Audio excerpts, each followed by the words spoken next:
The cabin stood quiet under the heavy canopy of the Blue Ridge forest, but the air buzzed with an undercurrent of tension I couldn't place. I'd chosen this retreat for its serenity, its isolation perfect for artistic inspiration, but now, even in the daylight, the woods felt watchful. It started small, misplaced supplies, brushes vanishing, footprints in the dew that didn't belong to any of us. Then there was Von Kane. He was the last to sign up, his portfolio filled with dark, surreal landscapes that didn't match the cheerful man he pretended to be. He stayed on the edges, quiet and distant, his sharp eyes catching everything. That night, after the others had gone to bed, I found him outside, standing at the edge of the clearing. His back was to me, his frame tense as if bracing for something unseen. "Vaughn," I called softly, my voice breaking the quiet.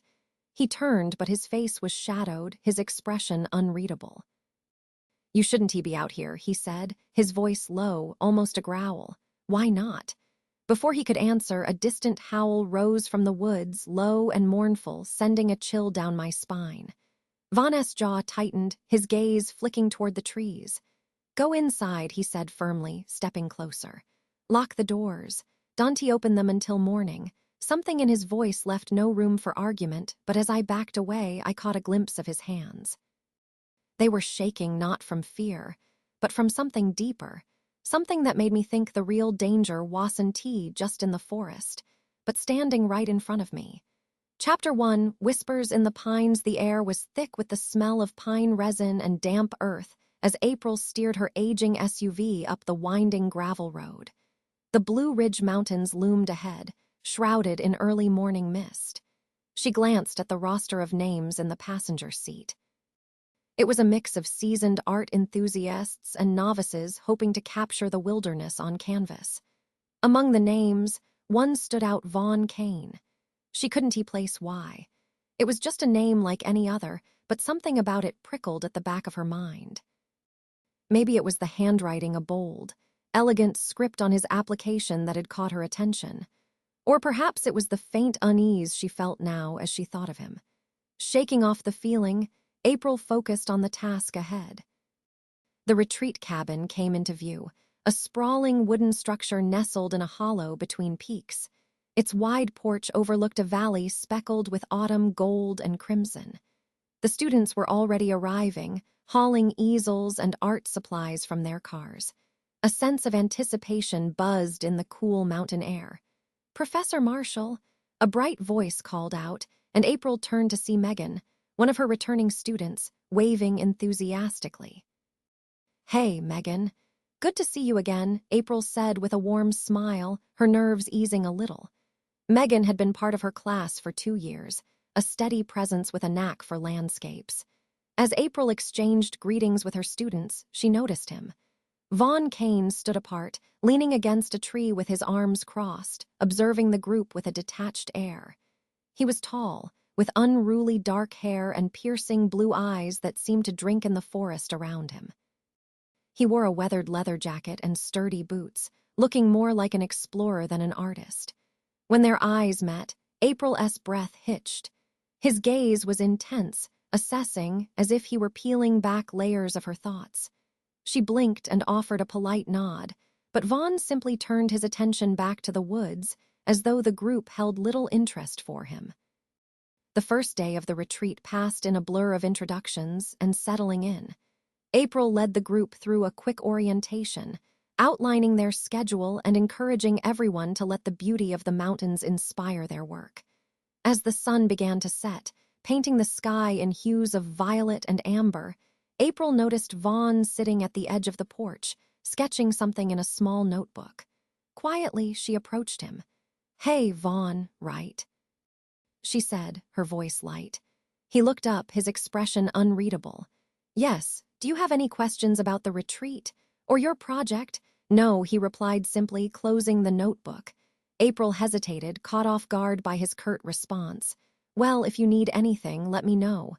We're all here to support each other." Vaughn gave a faint nod but said nothing more. Feeling dismissed, April returned to the group, trying to ignore the strange knot forming in her stomach. That night, the students gathered around the fire pit behind the cabin, sharing stories and laughter. April found herself relaxing as she listened to Megan recount a funny mishap from a previous retreat. The warmth of the fire and the camaraderie soothed her earlier unease. But then, a howl split the night. It was low and mournful, echoing through the trees. The group fell silent, their faces lit with firelight and apprehension. "Wolves," someone murmured. April frowned. Wolves were rare in this part of North Carolina, their populations long diminished. Coyotes, maybe, but that howl had sounded different. She glanced toward the woods and caught a glimpse of Vaughn standing on the edge of the firelight, his face turned toward the sound. His posture was tense, his jaw set. When he noticed her watching, he quickly turned away and disappeared into the darkness. "Is he okay?"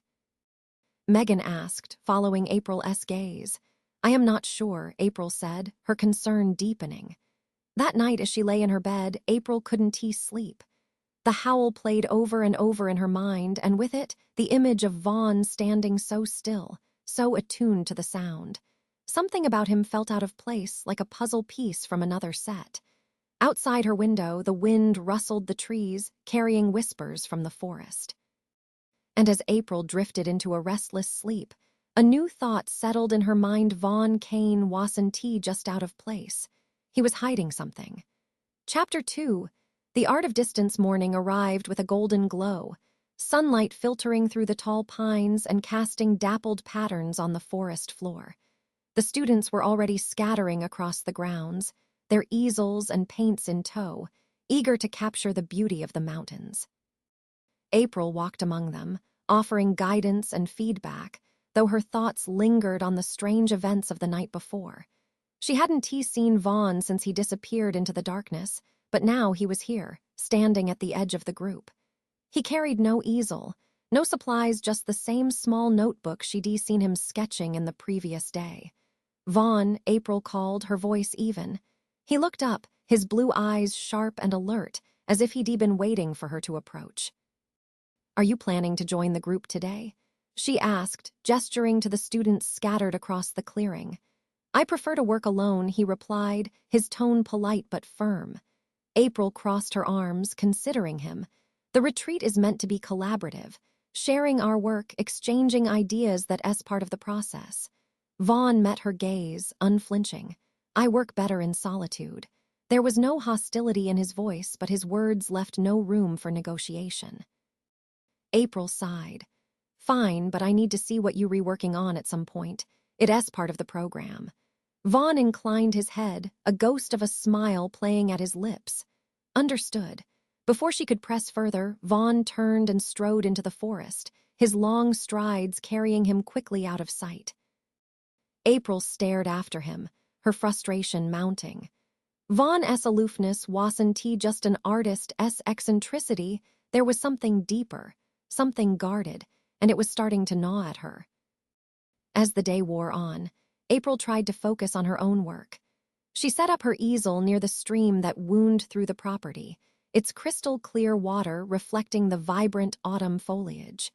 The soothing sound of the current helped her find her rhythm, and soon she was lost in the act of painting. But a noise behind her broke her concentration, a soft rustle, like a footstep on dry leaves. She turned quickly, but there was no one there. The forest stood still, the only movement the occasional flutter of a bird or the sway of branches in the breeze. Shaking off the unease, April returned to her painting. But the feeling of being watched lingered, a prickling at the back of her neck that refused to fade. By the time she returned to the cabin for dinner, she was on edge. Vaughn's absence at the meal didn't help. The other students, oblivious to her unease, chatted excitedly about their progress, showing off their sketches and sharing techniques. "You should have seen the way the light hit the ridge this afternoon," Megan said, her eyes alight. "It was perfect, like something out of a dream. Did you capture it?" April asked, smiling despite her distraction. "Not quite," Megan admitted with a laugh, "but I am trying." April glanced at the empty chair at the far end of the table. Vaughn's chair. "Has anyone seen Vaughn?" she asked casually. The students exchanged looks, then shrugged. "He's probably off brooding in the woods," one of them joked, earning a round of laughter. April forced a smile, but the knot in her stomach tightened. That evening, April decided to take a walk, her flashlight cutting a path through the growing darkness. The forest was alive with the sounds of nocturnal creatures, the hoot of an owl, the chirp of crickets. But beneath it all, there was a silence, a heavy, expectant quiet that made her steps falter. Her flashlight beam caught movement ahead. A figure crouched by the stream, its outline sharp against the silvery surface of the water. Vaughn. She stepped closer, careful to stay hidden behind the trees. Vaughn was kneeling, his hands resting on his thighs, his head bowed. The moonlight illuminated his face, which was tense, almost pained. Then she saw the ripple in the water, the distortion of his reflection. For a moment, his image wavered, splitting and reforming as something other than human. A long muzzle, sharp ears, glowing eyes. Then it was gone, the water stilling to show only his human face. April's breath caught in her throat, her heart pounding so loudly she feared Vaughn might hear it. He suddenly tensed, his head snapping toward her hiding spot. "Who's there?" he demanded, his voice low and edged with a warning. April froze, unsure whether to run or step forward. But Vaughn was already moving, his strides long and purposeful as he closed the distance between them. "April," he said, his tone sharp with frustration when he saw her. "Why are you here?" "I could ask you the same thing," she said, her voice trembling despite her effort to sound calm. Vaughn ran a hand through his hair, exhaling sharply. "You shouldn't be out here." "It's not safe." "Not safe? Vaughn, what was that?" She pointed toward the stream, her voice rising. "I saw you didn't see anything," he cut her off, his eyes blazing. "Don't lie to me," she snapped, stepping closer. "I saw your reflection. It wasn't enough." Vaughn's voice echoed through the forest, silencing the night. He looked away, his jaw tight. "You shouldn't have followed me." April hesitated, her fear warring with curiosity. "What's going on, Vaughn? What are you hiding?" Vaughn's shoulders sagged, the fight draining from him. He turned back to the stream, his voice quiet. "There are things in these mountains that don't belong in your world," he said, "and I am one of them." April stared at him, the weight of his words settling like a stone in her chest. "What? What are you?" she whispered. Vaughn looked up, his blue eyes glowing faintly in the moonlight. "Something you don't want to understand," he said, his voice tinged with both sadness and resolve. And with that, he turned and disappeared into the forest, leaving April standing alone, her world forever altered. Chapter 3, Reflections and Revelations. April returned to the cabin in a daze, her thoughts tangled and chaotic. Vaughn's words echoed in her mind, something you don't want to understand. But she did want to understand. She needed to. The others were asleep, their rooms silent save for the occasional creak of the old wooden cabin. April slipped inside her own room and locked the door, leaning against it as she tried to steady her racing heart. She thought about Vaughn's shifting reflection in the waterman to wolf, wolf to man. The memory was so vivid it made her stomach churn, her sense of reality unraveling. She thought she knew what she had seen, but her rational mind resisted. Was it a trick of the moonlight? A figment of her imagination? Or something far more extraordinary? Her hands trembled as she set her sketchpad on the desk. With shaking fingers, she began to draw not the landscape she'd planned to capture, but Vaughn. His intense blue eyes, his sharp features. The way his reflection had morphed, the wolf staring back at her from the water. When she finally put her pencil down, the sky was lightening. The retreat's routine carried on the next day, though April found it difficult to focus. She moved among the students, offering advice on their compositions and color choices, all the while keeping an eye out for Vaughn. But Vaughn was nowhere to be seen. By mid-afternoon, her worry had deepened into something almost unbearable.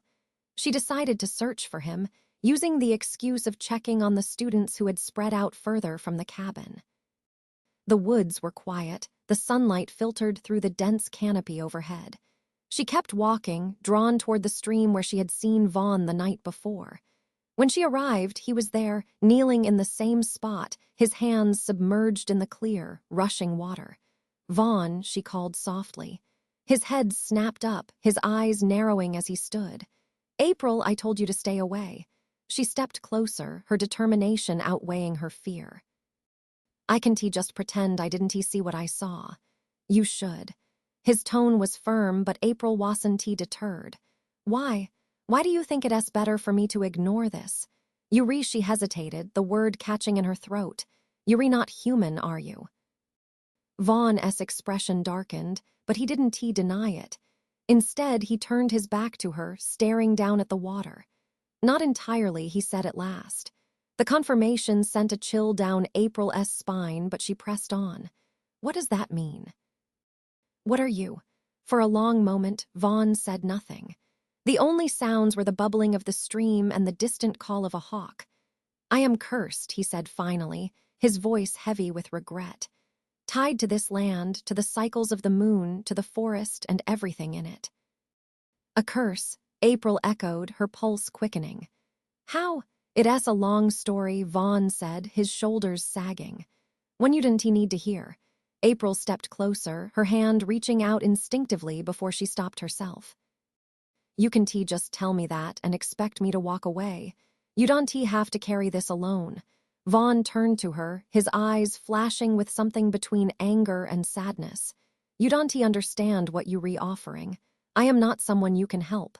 This isn't something that can be fixed with kindness or sympathy. April held her ground. Then explain it to me. Let me decide. He exhaled sharply, his gaze dropping. Fine, he said after a long pause. But don't say I didn't warn you. Vaughn led her to a fallen tree by the edge of the stream, and they sat in its shadow. For the first time, April noticed how tired he looked, the lines of weariness etched into his face.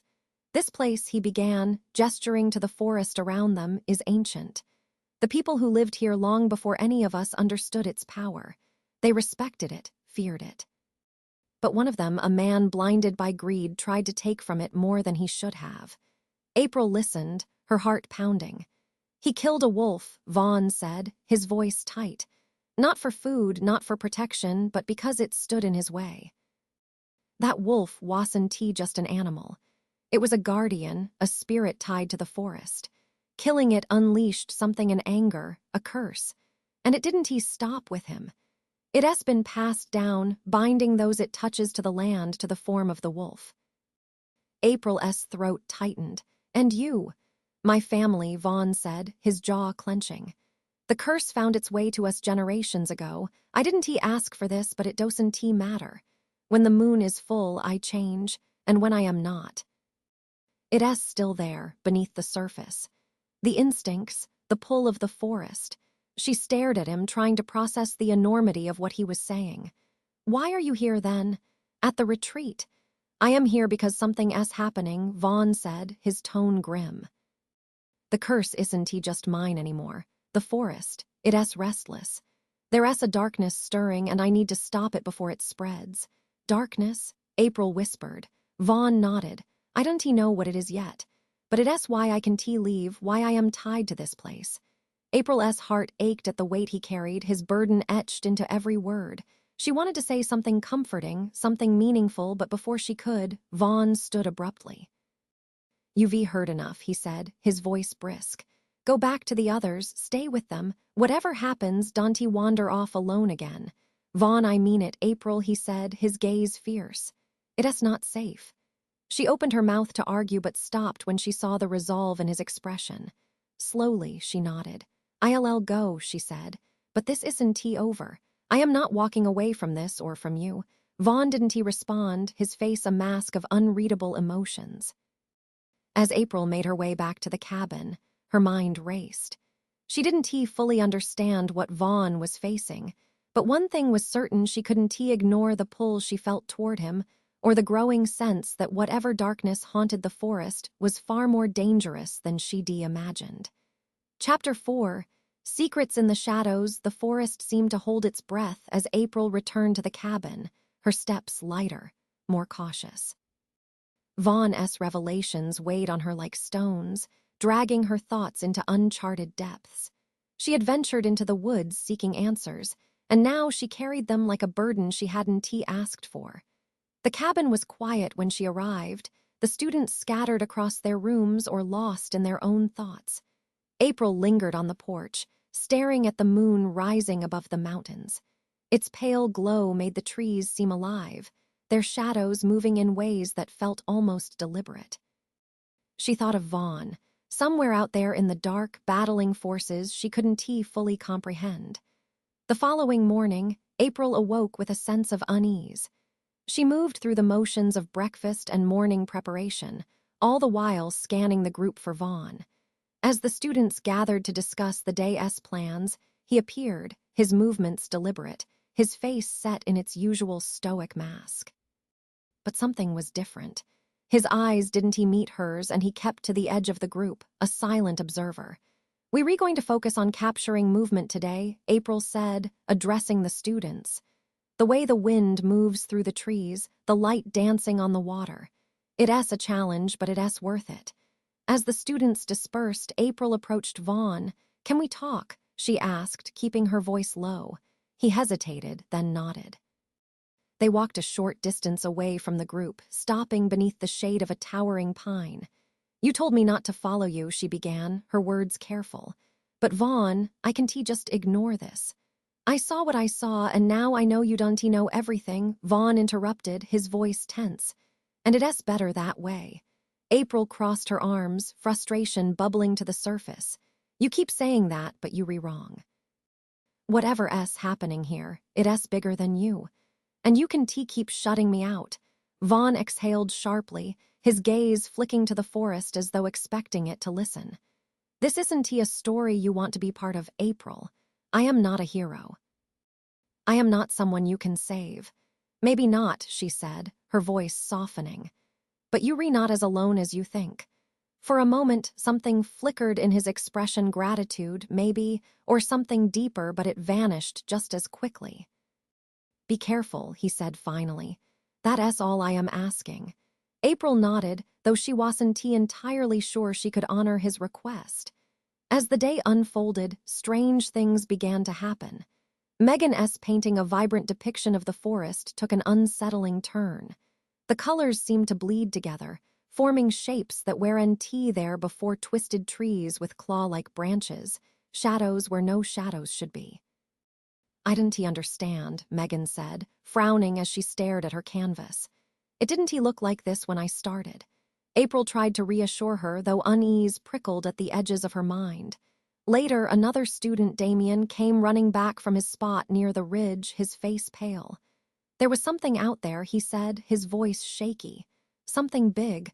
I thought it was a bear, but it didn't move like a bear." The students murmured nervously, exchanging glances. April did her best to calm them, but the atmosphere was undeniably tense. Vaughn, who had been standing apart, finally spoke. "It's probably just wildlife," he said, his voice steady. "Nothing to worry about." But his eyes met April's, and she saw the lie in them. That evening, April sought Vaughn out again. He was standing at the edge of the clearing, his posture rigid, his gaze fixed on the horizon. "You know what's happening, don't you?" she said, stepping beside him. He didn't look at her. "I have a suspicion. Tell me." For a moment, Vaughn said nothing, his hands curling into fists at his sides. Then he spoke, his voice low. "The curse isn't just a punishment. It's a tether to this place, to the things that live here. When the forest is restless, the curse responds." "What does that mean?" "It means something is coming," Vaughn said grimly. "Something worse than me." April's stomach twisted. "And you're the one who has to stop it." "Who else?" Vaughn's tone was bitter. "I am tied to this land, remember? Whatever happens here, it's my burden to bear." April's heart ached for him. "But why now? What's changed?" Vaughn's jaw tightened. "I didn't know yet. But the signs are there. The students feeling uneasy, the paintings changing. It's all connected." He turned to her, his gaze piercing. "You have to keep them safe, April. No one else can know what's really happening." "Not yet." She wanted to argue, to demand answers, but the urgency in his voice silenced her. "I'll do what I can," she said finally. "But Vaughn, you can keep shouldering this alone." He didn't respond, his gaze returning to the forest. As April walked back to the cabin, her resolve hardened. Vaughn might think this was his fight alone, but she wasn't about to let him face it without help. Whatever darkness was rising in the forest, she was determined to face it with him even if it meant putting herself in danger. That night, the howls returned. Low and mournful, they echoed through the trees, sending shivers down April's spine. She stood at her window, staring out into the in-sky darkness, her heart racing. Somewhere out there, Vaughn was fighting a battle she couldn't yet see, and she knew, deep in her soul, that the shadows were closing in. Chapter 5, Brushes and Bonds. The morning dawned gray and cold, the sun hidden behind thick clouds that clung to the peaks of the Blue Ridge Mountains. The vibrant energy of the first few days of the retreat had dimmed, replaced by a palpable tension. The students worked in uneasy silence, their focus on their art broken by furtive glances toward the forest. April watched them from the porch, her coffee growing cold in her hands. She couldn't shake the memory of Vaughn's words or the haunted look in his eyes. He was out there somewhere, patrolling the woods or tracking whatever malevolent force was stirring. She wanted to help, but how? She wasn't a hunter, a fighter, or someone tied to the ancient magic of the land. She was an artist, a teacher. And yet, as she glanced down at her own sketch pad, she felt a flicker of determination. Maybe there's more power in art than I realize. By midday, April found Vaughn sitting alone at the edge of a meadow, his back to a massive oak tree. He wasn't sketching or painting. His notebook lay closed beside him, but his posture was relaxed, almost contemplative. "Mind if I join you?" she asked, approaching cautiously. He glanced up, a faint smirk tugging at his lips. "If I said no, would it stop you?" April chuckled and sat down beside him. Probably not. They sat in companionable silence for a while, the wind rustling the grasses around them. Finally, April spoke. "I want to help," she said simply. Vaughn sighed, his gaze fixed on the horizon. "April, I appreciate that, but this isn't something you can fix. It's not a problem you can paint away." "I didn't know," she replied. "You said the forest is connected to everything here, to the curse, to you, to whatever's happening now. What if art is part of that connection?" Vaughn frowned, turning to look at her. "What are you getting at?" "I've always believed art has power," April said, her voice steady. "It can make people see the world differently, feel things they didn't expect. If the forest is restless, maybe it's trying to tell us something. Maybe it's asking to be seen." For a moment, Vaughn said nothing, his expression unreadable. Then, to her surprise, he nodded. "Maybe," he said quietly, "but if that's true, you have to be careful.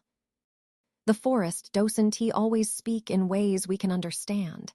It shows us what it wants, but not always what we need." April considered his words, then reached into her bag and pulled out her sketch pad. "Then let us find out," she said. Over the next few hours, April and Vaughn worked side by side. April sketched feverishly, her pencil moving across the page as if guided by an unseen hand. Vaughn, after some hesitation, began to draw as well, his lines bold and fluid. At first, their work was unremarkable: trees, rocks, the play of light on the stream. But as they continued, their drawings began to change. April's hand seemed to move of its own accord, creating shapes she couldn't fully understand, twisted roots that looked like clawed hands, shadows that stretched too far, eyes peering from the darkness. Vaughn's sketches were no less strange. His usual precision gave way to something raw and instinctive: wolves with human eyes, a moon that bled light, a figure standing at the edge of the forest, its face obscured. When they finally stopped, the sun was sinking low, casting the meadow in golden light. "What does it mean?" April asked, staring at the images they decreated. Vaughn shook his head. "I don't know. But it's not random. The forest is speaking to us, showing us something. Then we need to keep listening," April said firmly.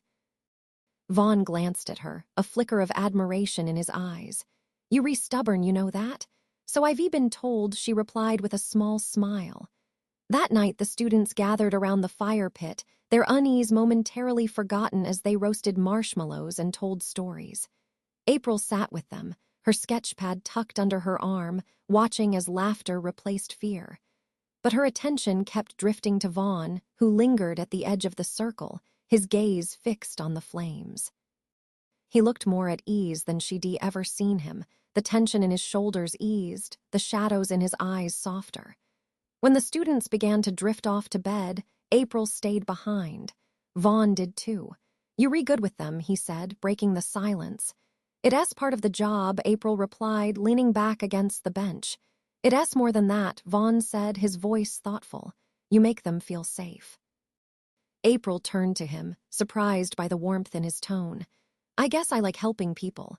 It's why I became a teacher." Vaughn nodded, a small smile playing at the corners of his mouth. "It suits you." They sat in silence for a while, the crackling fire their only companion. Then Vaughn spoke again, his voice quieter. "You're not like anyone I've met before, April." She looked at him, her heart skipping a beat. "Neither are you, Vaughn." He chuckled softly, but there was a hint of sadness in it. That's one way to put it. For a moment their eyes met, the connection between them undeniable. But then Vaughn stood, breaking the spell. "Get some rest," he said, his voice back to its usual guarded tone. "Tomorrow might be eventful." April watched him walk away, her heart heavy with the knowledge that whatever was coming, it would test them both. As the fire burned low, the forest seemed to shift around her, the shadows stretching and deepening. April clutched her sketchpad, her mind racing with possibilities. Whatever darkness was stirring in the Blue Ridge Mountains, she was no longer just a witness to it. She was a part of it now, and there was no turning back. Chapter 6, Shadows in the Valley. The next morning arrived with a sense of foreboding that hung heavy in the air. Even the birds seemed subdued, their songs quieter than usual. April woke early, a restless energy driving her to step outside before the others stirred. The air was crisp, the faint scent of pine mingling with the dampness of the earth. Vaughn was already awake, standing at the edge of the forest with his arms crossed. His posture was tense, his eyes scanning the tree line as though expecting something or someone to emerge. "Morning," April said softly, approaching him.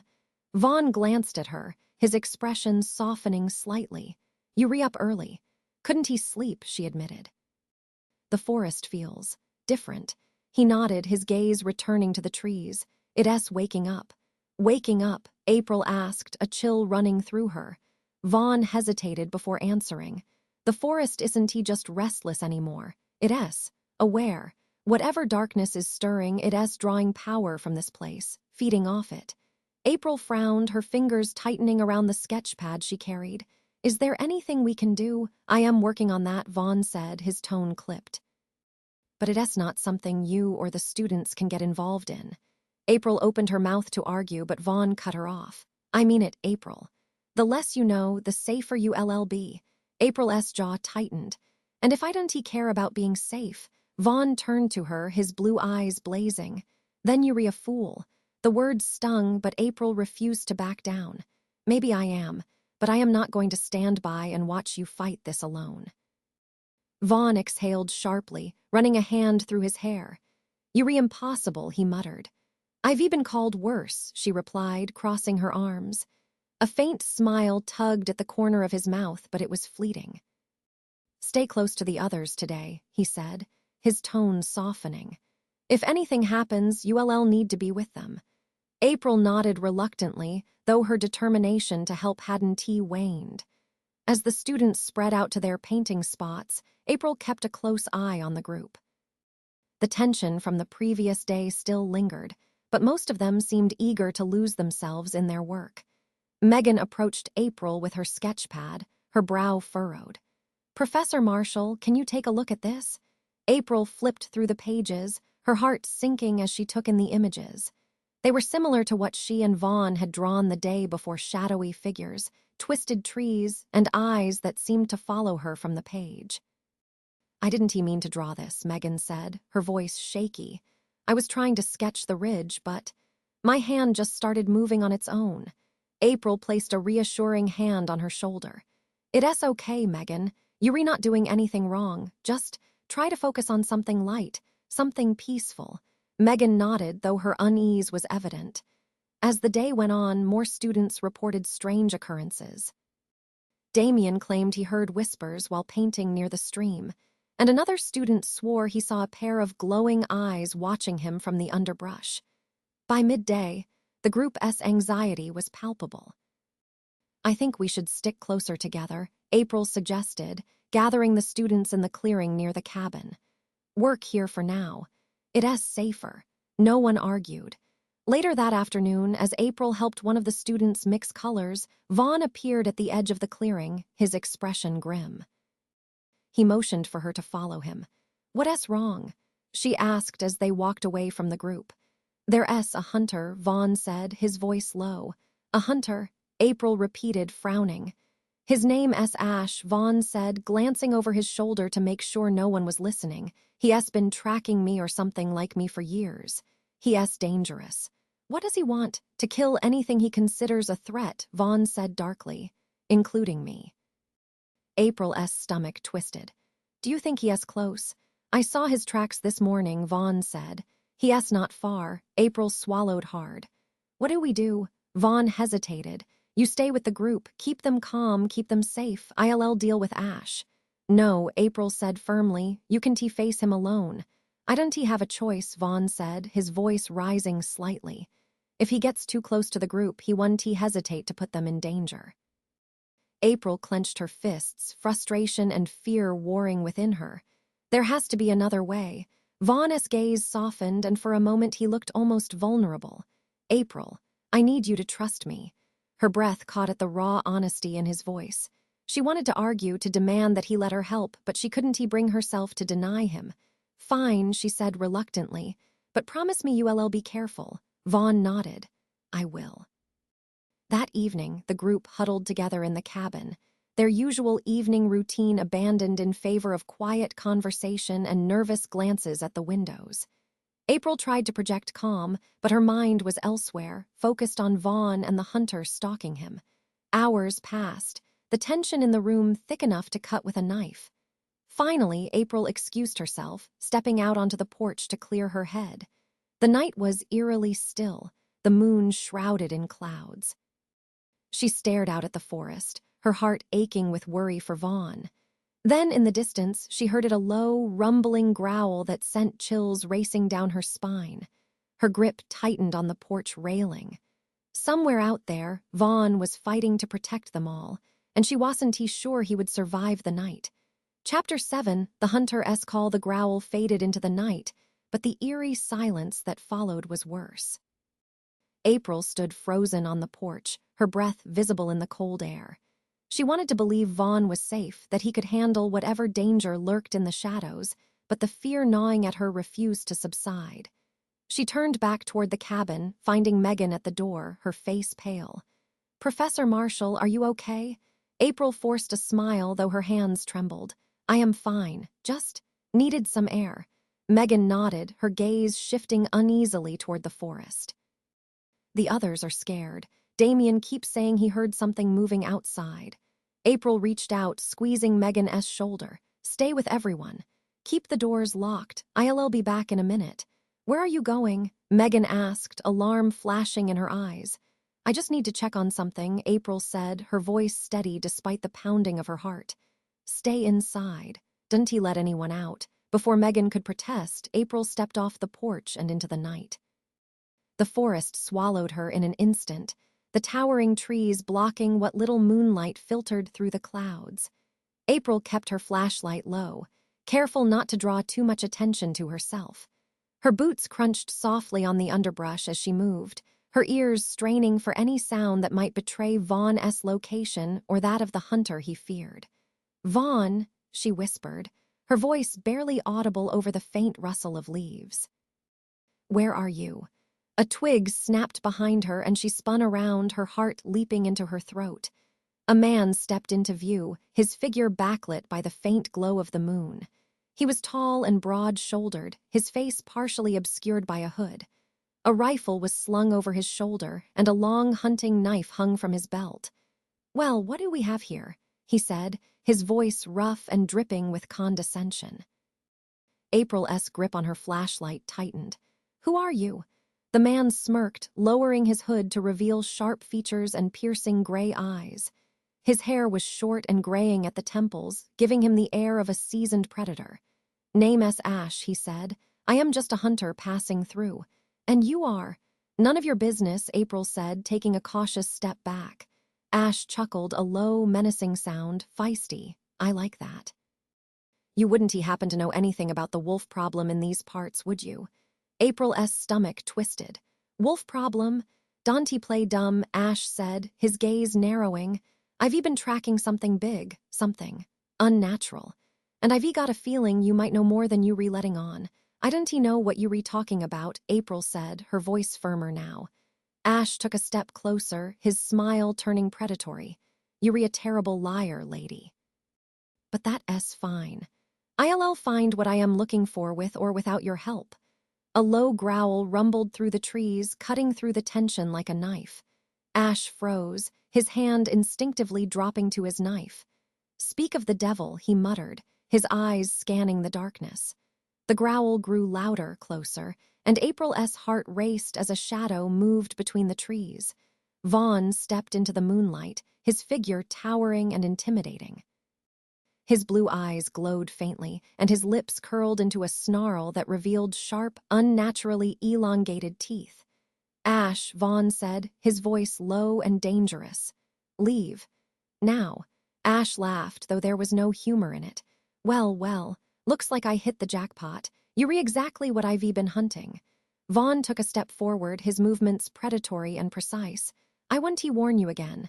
Ash unslung his rifle, pointing it at Vaughn. "You don't scare me, Wolf. I've put down plenty like you." "Not like me," Vaughn growled, his voice a deep rumble that sent chills down April's spine. "Stop," April shouted, stepping between them. Ash's gaze snapped to her, his expression incredulous. "Get out of the way, lady. You don't know what you're dealing with." "I know enough," April said, her voice shaking but resolute. "And I am not letting you hurt him." Ash narrowed his eyes. "You're defending this thing? Do you even know what it is?" "Yes," April said firmly. "And he's not the monster you think he is." Vaughn's gaze softened for a moment, but he didn't lower his stance. Ash scoffed, his grip tightening on the rifle. "Suit yourself. But don't say I didn't warn you." Before Ash could pull the trigger, Vaughn moved. He lunged with inhuman speed, knocking the rifle from Ash's hands and sending it skidding across the ground. The two men grappled, their movements a blur as they fought for dominance. "Vaughn," April cried, fear and adrenaline surging through her. Ash drew his knife, slashing wildly, but Vaughn dodged with ease, his movements fluid and animalistic. With a powerful swipe, Vaughn sent Ash sprawling to the ground, his knife clattering out of reach. Vaughn loomed over him, his teeth bared, his breathing ragged. For a moment it seemed as though he might deliver a fatal blow. "Vaughn, stop," April shouted, her voice breaking. Vaughn froze, his glowing eyes locking onto hers. Slowly he stepped back, his chest heaving as he fought to regain control. Ash scrambled to his feet, his face twisted with rage. "This isn't over," he spat, grabbing his rifle and retreating into the woods. April rushed to Vaughn's side, her hands trembling as she touched his arm. "Are you okay?" Vaughn nodded, though his expression was strained. "You shouldn't have come out here, April." "I couldn't just sit and do nothing," she said, her voice barely a whisper. Vaughn looked at her, his eyes softening. "You going to get yourself killed." "Not if you there to protect me," she said, managing a small, shaky smile. A faint smile tugged at Vaughn's lips, but it didn't last. He glanced toward the direction Ash had fled, his expression hardening. "He'll be back," Vaughn said grimly. "And next time he won't be alone." April's stomach dropped. The fight was far from over, and the stakes were rising. But as she looked at Vaughn, standing tall and resolute despite everything, she felt a spark of hope. Whatever came next, they would face it together. Chapter 8, Between Canvas and Claw the Cabin, was a cocoon of tension that night, the air thick with unspoken fears. After the confrontation with Ash, Vaughn had insisted on staying outside, patrolling the perimeter to ensure the hunter wouldn't return. April had argued against it, but Vaughn's resolve was unshakable. Inside, the students huddled in small groups, whispering anxiously about the noises they thought they'd heard in the woods and the feeling that something was watching them. April did her best to reassure them, though her own nerves were frayed. "Why don't we try to focus on our work?" she suggested, forcing a smile. "Art can be a good distraction." Megan frowned, clutching her sketch pad. "It's hard to focus when it feels like the forest is alive." "Maybe it is," Damien muttered, earning a sharp look from April. "Enough," she said firmly. "Whatever's out there, we're safe here. Let us just concentrate on what we came here to do." Her words felt hollow, but the students nodded, their trust in her evident despite their fear. Later, after the students had retreated to their rooms, April ventured outside. She found Vaughn sitting on the porch steps, his elbows resting on his knees as he stared into the dark forest. "You should get some rest," she said, sitting down beside him. Vaughn shook his head. "I can afford to." "You're not going to be much help to anyone if you collapse from exhaustion," April pointed out. He chuckled softly, though the sound held no humor. "I don't think exhaustion is my biggest problem right now." April studied him, her chest tightening at the weariness etched into his features. "You don't have to do this alone, Vaughn." "I do," he said, his voice low. "You don't understand what's coming, April. Ash is dangerous, but he's not the worst of it. The forest is changing. Whatever's stirring out there, it's older and darker than anything I've ever faced." "Then let me help," she said, her voice firm. Vaughn turned to her, his blue eyes glinting in the faint light. "How? You're not a fighter, April, you're not. Like me." "No, I am not," she admitted. "But I don't think this is a fight you can win with claws and teeth alone. The forest is trying to tell us something. Maybe art is part of the answer." Vaughn frowned, his expression skeptical. "You think painting is going to stop whatever's out there?" "I don't know," April said honestly. "But I do know that when I draw, I see things I can explain. You said the forest is speaking to us. Maybe this is how I listen." For a long moment, Vaughn was silent, his gaze fixed on her as though trying to decipher her intentions. Finally, he nodded. "All right," he said quietly. "We'll try it your way." The next morning, April gathered the students in the main room of the cabin. Vaughn stood in the corner, his presence imposing but silent. "We're going to do something different today," April announced, her tone brisk. "I want everyone to focus on what they feel in the forest, not just what they see. Let your instincts guide you." Megan raised a hand, her expression wary. "What if what we feel is bad? Then paint it," April said. "Draw it, sketch it, whatever comes to mind. Don't hold back." The students exchanged uneasy glances but eventually nodded. They spread out around the room, their sketch pads and canvases ready. April set up her own easel, glancing at Vaughn. "You should join us." He shook his head. "I am not much of an artist."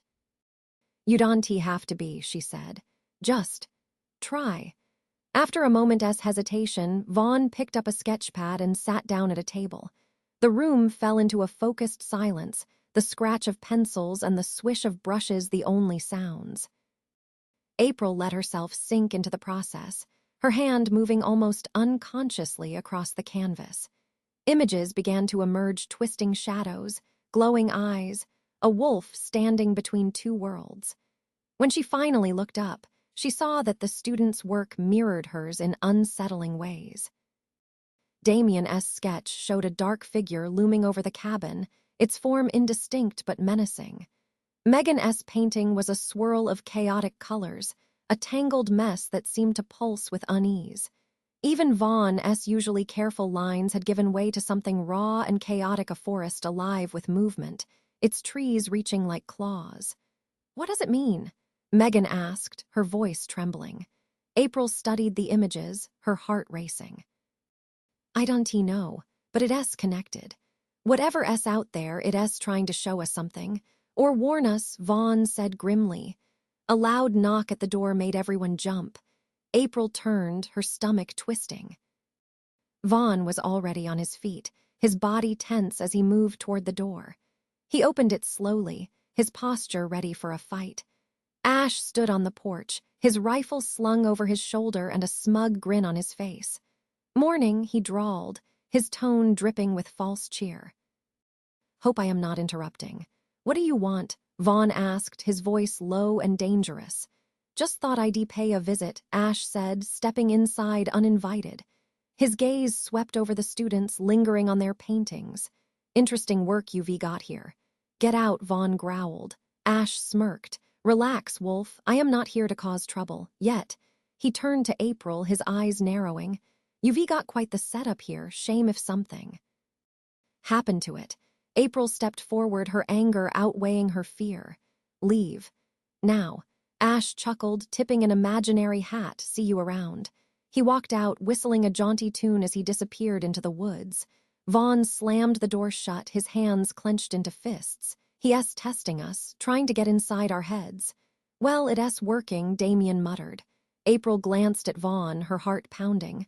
"What do we do?" Vaughn's jaw tightened. "We get ready. Whatever Ash is planning. It's only the beginning."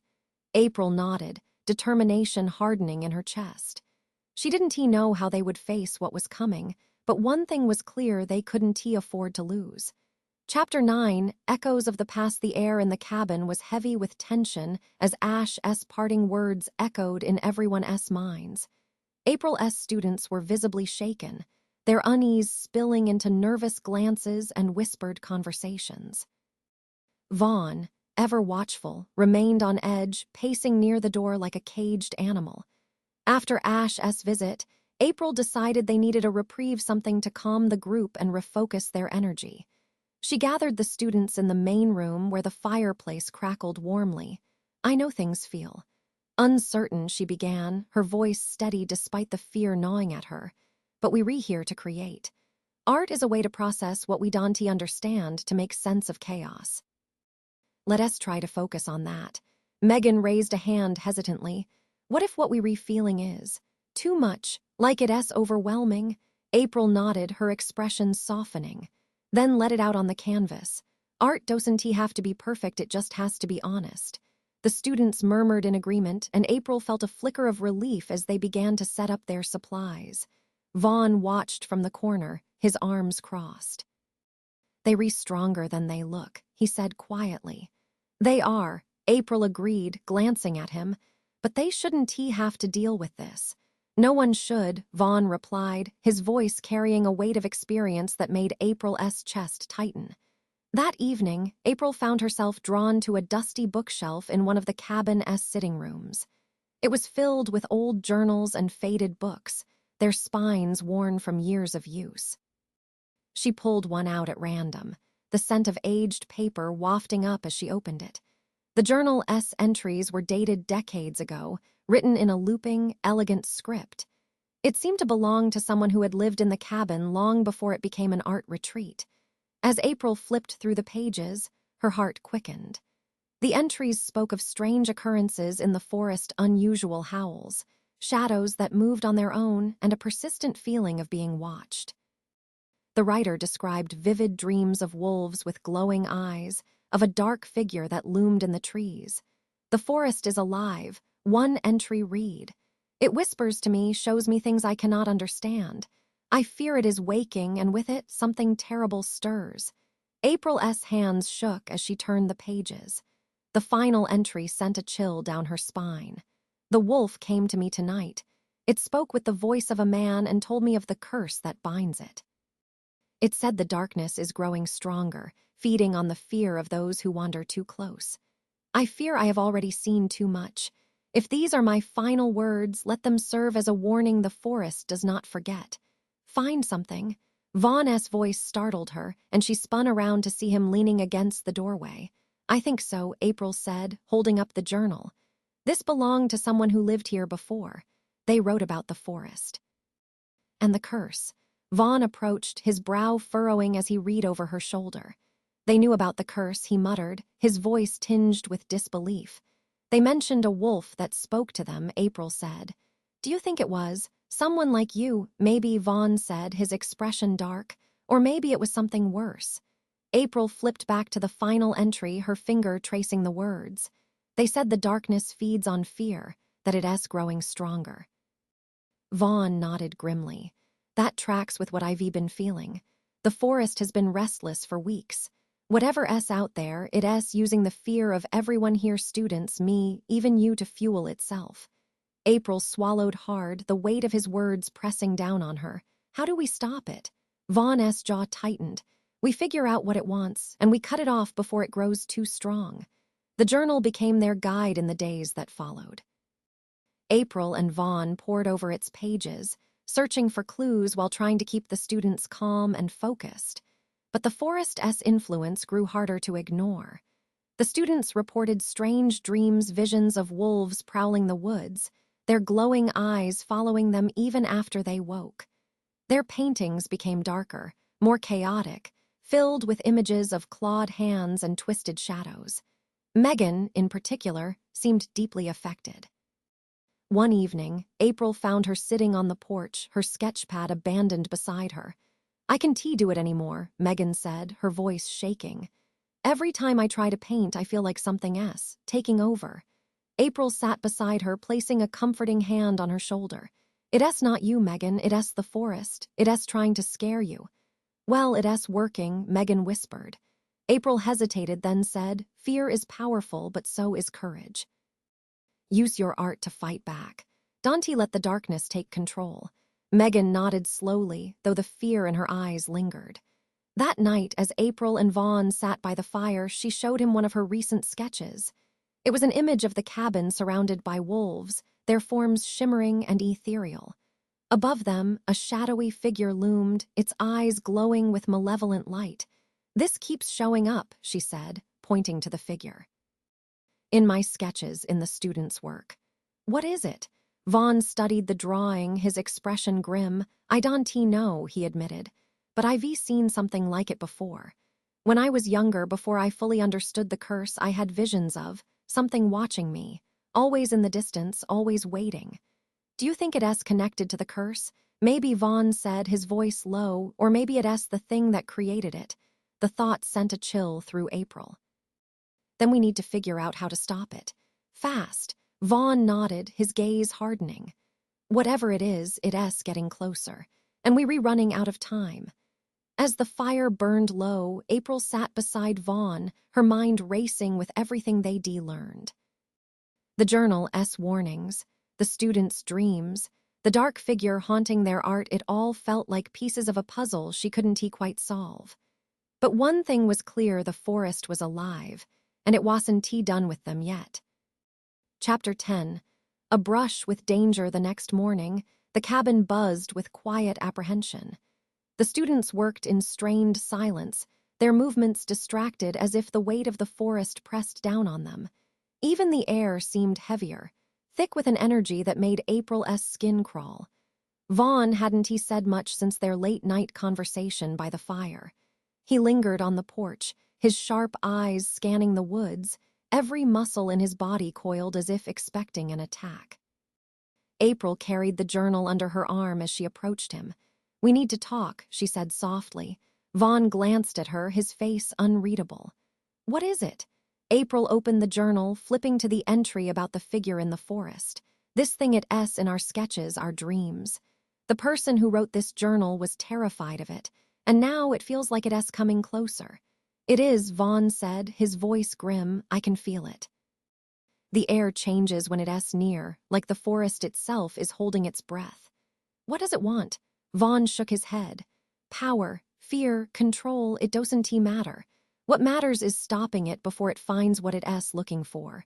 April hesitated, then said, "What if it's looking for you?" For a moment Vaughn said nothing, his jaw tightening. "If it is, then that's my problem." "No," April said firmly, stepping closer. "It's our problem. You said it yourself, the forest is connected to all of us now. If this thing gets stronger, we're all in danger." Vaughn's gaze softened, but his voice remained firm. "I am not going to let it hurt you or the students. You can do this alone," April said, her voice breaking. "I won't let you." Vaughn's shoulders sagged, a flicker of vulnerability crossing his face. "You're as stubborn as the forest." "I'll take that as a compliment," she said with a faint smile. The students' unease reached a boiling point that afternoon when Damien burst into the cabin, his face pale and his breathing ragged. "There's something out there," he gasped, clutching the door frame for support. "What did you see?" Vaughn demanded, stepping forward. Damien shook his head, his eyes wide. "I didn't see no shadows, movement, but it was too fast. I thought it was a wolf, but it felt wrong." Vaughn exchanged a glance with April, his expression dark. "Stay inside," he ordered the students. "Lock the doors. Dante opened them for anyone but us. You going out there, guarantee you?" April asked, already knowing the answer. "I have to," Vaughn said. "If it's close, I need to deal with it before it gets any closer." "Then I am coming with you," she said, grabbing her jacket. "No," Vaughn said sharply. "You need to stay here and protect the students." "They re safer with the doors locked," April countered. "And you re safer if I am with you." "I can help, Vaughn." Vaughn hesitated, his jaw working as he wrestled with the decision. Finally, he sighed. "Fine. But stay close to me. If anything happens, you run." April nodded, though she had no intention of running. The forest was eerily quiet as they moved through the trees, the shadows long and deep despite the weak afternoon sunlight. Vaughn led the way, his movements fluid and silent, his senses on high alert. "Do you feel it?" April whispered, her voice barely audible over the rustle of leaves. Vaughn nodded. "It's close." As they moved deeper into the woods, April's pulse quickened. The trees seemed to close in around them, their twisted branches casting claw-like shadows on the forest floor. Then she saw a flicker of movement in the distance, something dark and massive slipping between the trees. "There," she whispered, pointing. Vaughn followed her gaze, his body tensing. "Stay here." Before she could protest, he was gone, moving toward the figure with a speed and grace that seemed almost inhuman. April gripped her flashlight tightly, her heart pounding as she waited. Every instinct screamed at her to run after him, but she forced herself to stay put. Suddenly, a low growl rumbled through the forest, sending chills racing down her spine. She turned toward the sound, her flashlight beams slicing through the darkness. A pair of glowing eyes stared back at her. April froze, her breath catching in her throat. The creature stepped into the light, a wolf, but not like any wolf she'd ever seen. Its fur was jet black, its eyes an unnatural gold, and its form shimmered as if it were caught between two worlds. It snarled, baring impossibly long teeth, and April stumbled back, her flashlight shaking in her hands. "April." Vaughn's voice cut through the terror, and he appeared beside her, his body a shield between her and the creature. The wolf hesitated, its gaze shifting between them. For a moment, the forest seemed to hold its breath.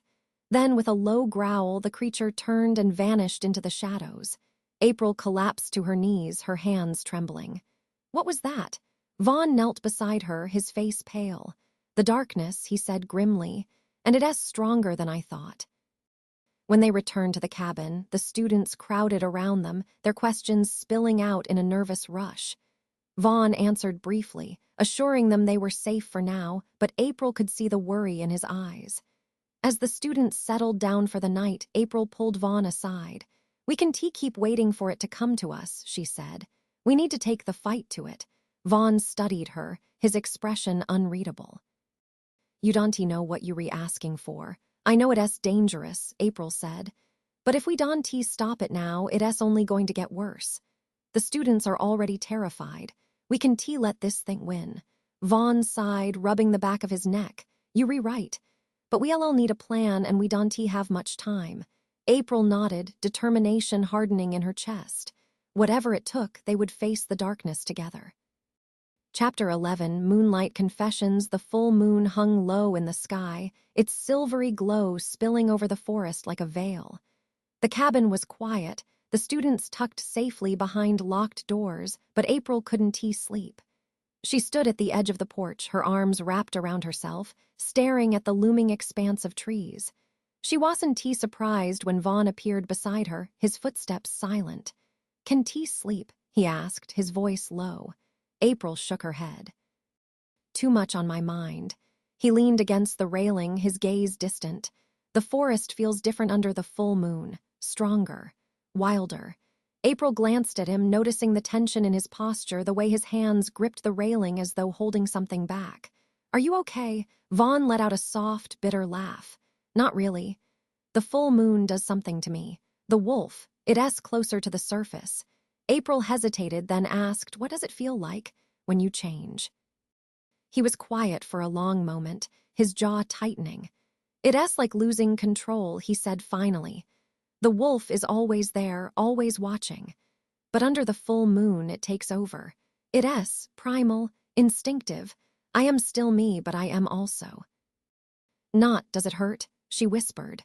Every time Vaughn admitted, his voice barely audible. "But it S not the pain that S the worst part. It S the fear. Fear of what I'll do. Fear of who I'll hurt." April S. chest tightened. She reached out, resting a hand on his arm. "You're not a monster, Vaughn." His gaze snapped to hers, a storm of emotion swirling in his blue eyes. "You don't know that." "Yes, I do," she said firmly. "I've seen you.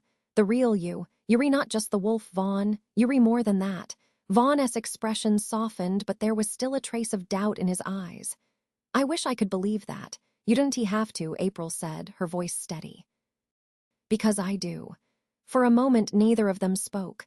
The forest seemed to hold its breath, the only sound the distant rustle of leaves. "Why do you care so much?" Vaughn asked, his voice breaking the silence. April hesitated, her heart pounding. She hadn't let herself think too deeply about the answer, but now, standing beside him under the moonlight, it felt impossible to ignore. "Because I see you," she said finally. "Not the wolf, not the curse, just you, and I can stand the thought of you carrying this alone." Vaughn's gaze locked onto hers, and for a moment the weight of the world seemed to lift. Then, slowly, he reached out, his hand brushing against hers. "I've spent so long keeping people away," he said quietly. "I didn't think I deserved this." "Deserved? You do," April said, her voice barely a whisper. Vaughn's hand tightened around hers, and she felt a warmth spread through her chest. But before either of them could say more, a low howl echoed through the forest, shattering the fragile moment. Vaughn stiffened, his body instantly on high alert. "It's close," he said, his voice grim. "What do we do?" April asked, her heart racing. Vaughn turned to her, his eyes glowing faintly in the moonlight. "Stay here. Protect the students." "If anything happens, I am not staying behind," April interrupted, her voice firm. "April, please," Vaughn said, his tone almost pleading. "I can focus if I am worried about you." "I can focus if I am worried about you," she shot back.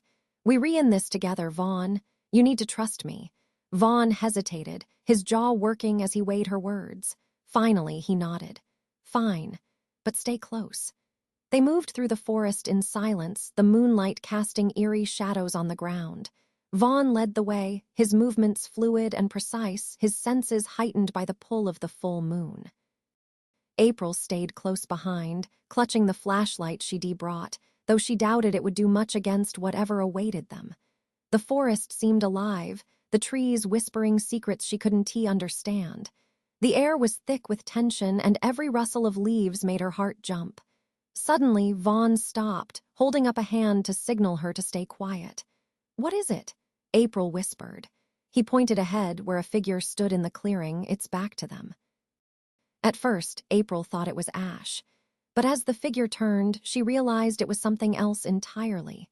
The creature was humanoid but wrong, its limbs too long, its movements jerky and unnatural.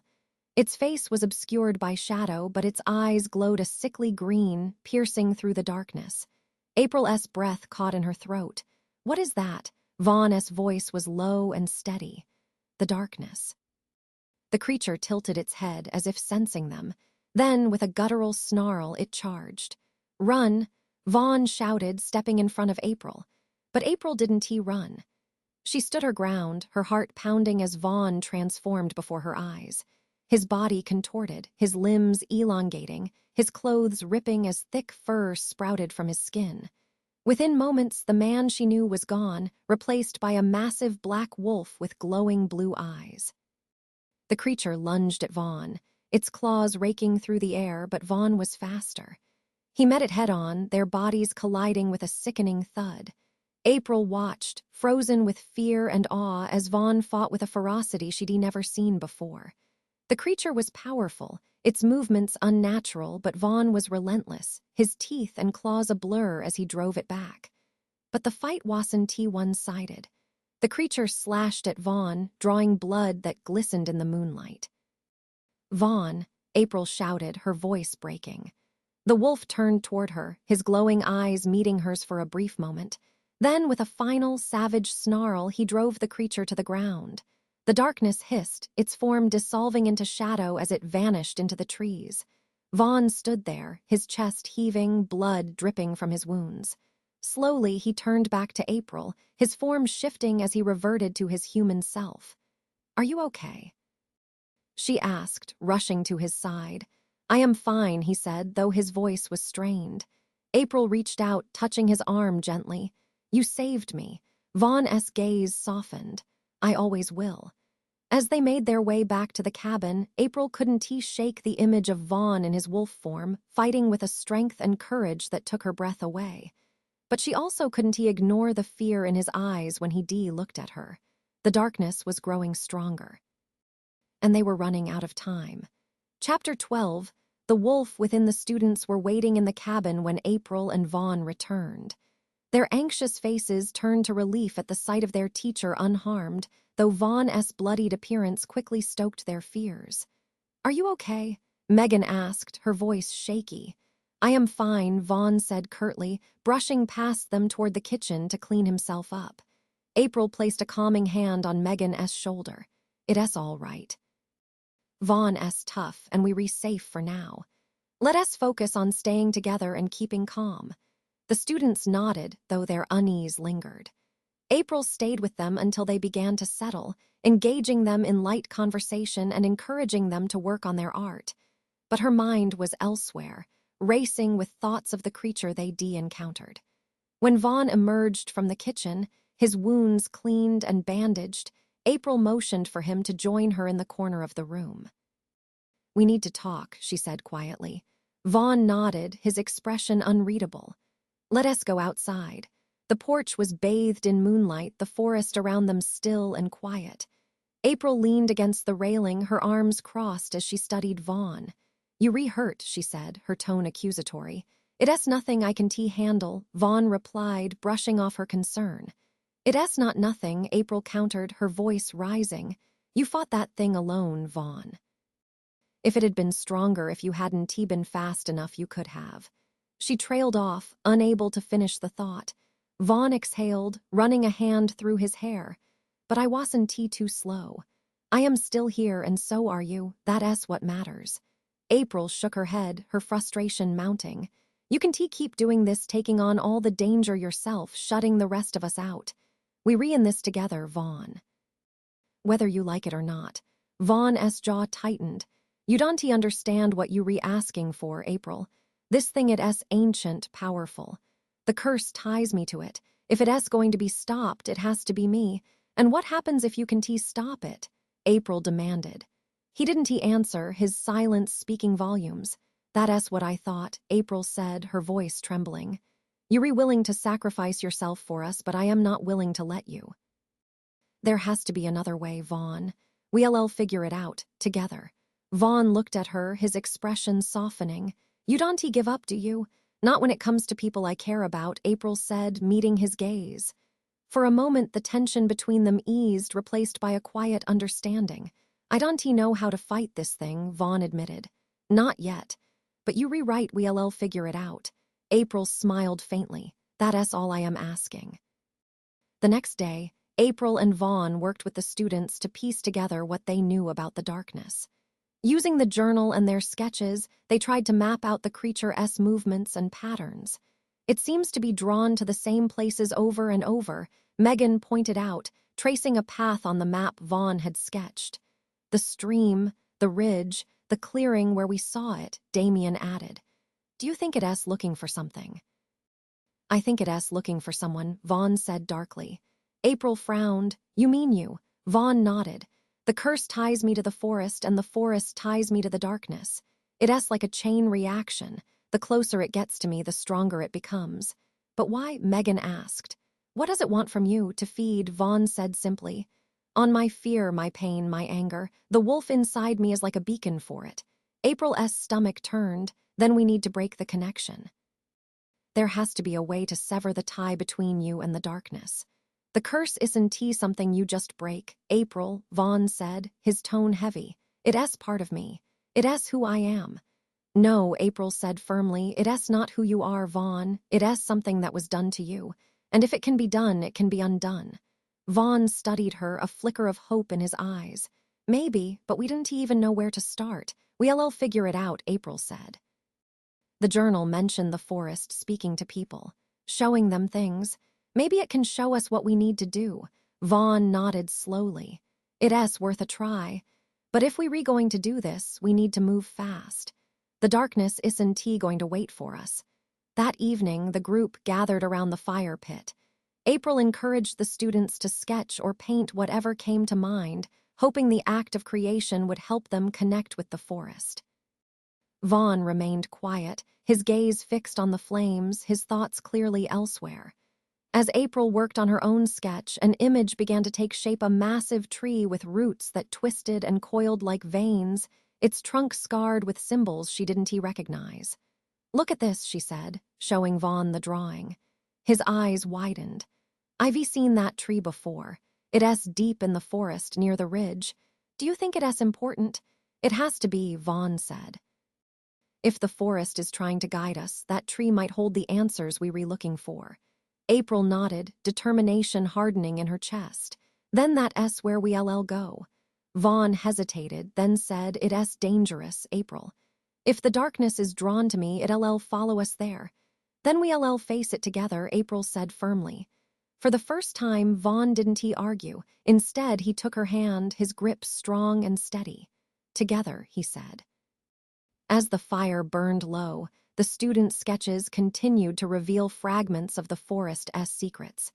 And in the distance, the darkness watched, its presence a shadow that grew closer with every passing moment.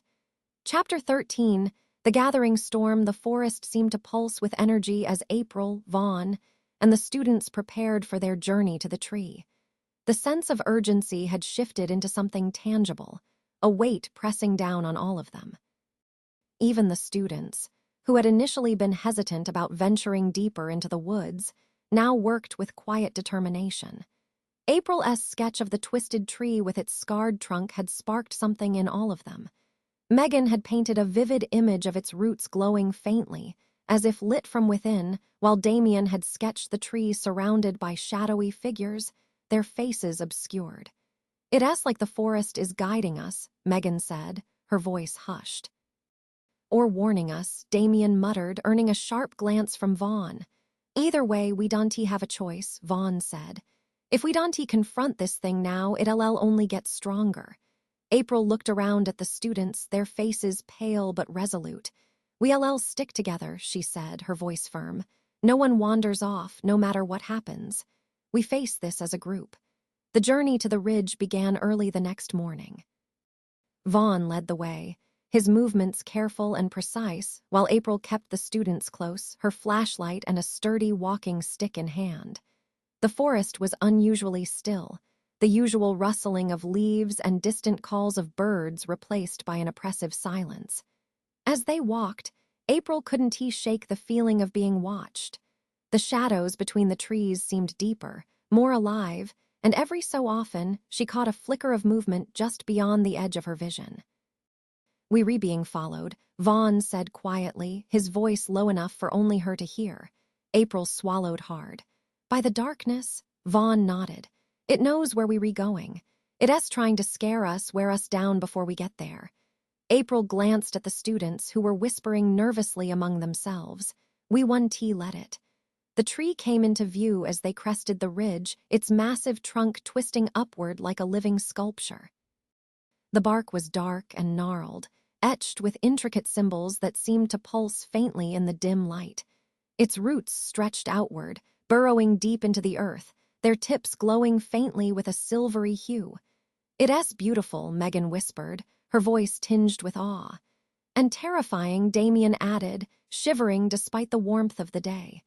April stepped closer, her heart pounding as she examined the symbols carved into the bark. They looked ancient, their meaning just out of reach, but they felt familiar, as though the forest itself was whispering their significance. Vaughn approached the tree, his expression grim. "This is it. This is where it all begins and ends." "What do we do?" April asked, her voice trembling slightly. Before Vaughn could answer, the air around them shifted. The oppressive silence deepened and the temperature dropped sharply, frost forming on the leaves beneath their feet. "It's here," Vaughn said, his voice a low growl. The shadows around the tree seemed to come alive, coalescing into a dark, twisting form. The creature from the clearing reappeared, its glowing green eyes fixed on Vaughn. But this time it wasn't he alone. Smaller, twisted figures emerged from the shadows, their forms warped and unnatural, their snarls echoing through the forest. The students gasped, huddling together as the creatures advanced. "Stay behind me," Vaughn ordered, his body already beginning to shift. "No," April said, stepping forward, "we need to work together. The forest brought us here for a reason. It's showing us the way." "What are you talking about?" Vaughn asked, his voice strained as his transformation began. April turned to the students. "Your art. Everything you've drawn, everything we've painted, it's been leading to this moment. The forest wants us to fight back, to use what we've created." Megan clutched her sketchpad, her eyes wide. "But how?" "Trust your instincts," April said. "Your art has power, we've all felt it." The students exchanged uncertain glances, but one by one they nodded. Megan opened her sketchpad, her hand moving rapidly across the page, while Damien began to paint with quick, bold strokes. As they worked, the symbols on the tree began to glow brighter, their silvery light spreading outward like veins of fire. The creatures hesitated, their snarls faltering as the light touched them. "It's working," Megan cried, her voice filled with wonder. The largest of the creatures roared, its form twisting violently as it lunged toward Vaughn. He met it head-on, his massive wolf form colliding with the darkness in a flurry of teeth and claws. April turned back to the students. "Keep going. Focus on the tree, on the light. Let it guide you." The ground beneath them trembled as the battle raged on.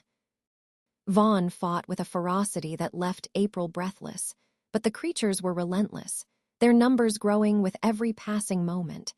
April's hand moved instinctively, sketching the scene before her with frantic precision. Her lines captured the glowing tree, the swirling shadows, and Vaughn's powerful form as he fought to protect them. As she drew, a strange warmth spread through her, as though the forest itself was channeling its energy through her hands. The symbols on the tree glowed brighter, their light spreading outward and enveloping the clearing. The creatures howled, their forms dissolving into mist as the light consumed them. When the last shadow faded, the clearing fell silent. Vaughn stood in the center, his wolf form battered but unbowed, his glowing blue eyes fixed on April. Slowly, he shifted back, his breathing ragged. "It's over," he said, his voice hoarse. "For now," April replied, her gaze drifting to the tree. The symbols still glowed faintly, their light a reminder of the power they had unleashed. The students approached cautiously, their faces pale but triumphant. "What just happened?" Damien asked, his voice shaking. "The forest fought back," April said, "and so did we." Vaughn stepped closer, his eyes meeting hers. "You were right. The forest brought us here for a reason, and it chose you to lead us." April's chest tightened, but she nodded, determination hardening in her heart. "We're not done yet," she said. "The darkness is still out there, but now we know how to fight it." As they began the trek back to the cabin, the forest seemed lighter, its shadows less oppressive. But April knew the battle was far from over. The darkness was wounded, but it wasn't defeated, and it would return. Chapter 14, A Pact of Shadows. The trek back to the cabin was quiet, but it wasn't the silence of fear, it was the quiet of resolve. The students walked with a newfound sense of purpose, their sketchpads and paint supplies tucked protectively under their arms as though they were shields and swords. Vaughn stayed at the rear of the group, his sharp eyes scanning the forest for any sign of the darkness's return. April walked beside Megan, whose grip on her sketchpad was tight. "Are you okay?" April asked, her voice gentle. Megan nodded slowly. "I think so. It's just..." I didn't know art could feel like that, like it was alive. It is alive, April said, glancing back at Vaughn. We've always known art has power, we just never realized how much. Back at the cabin, the group gathered in the main room.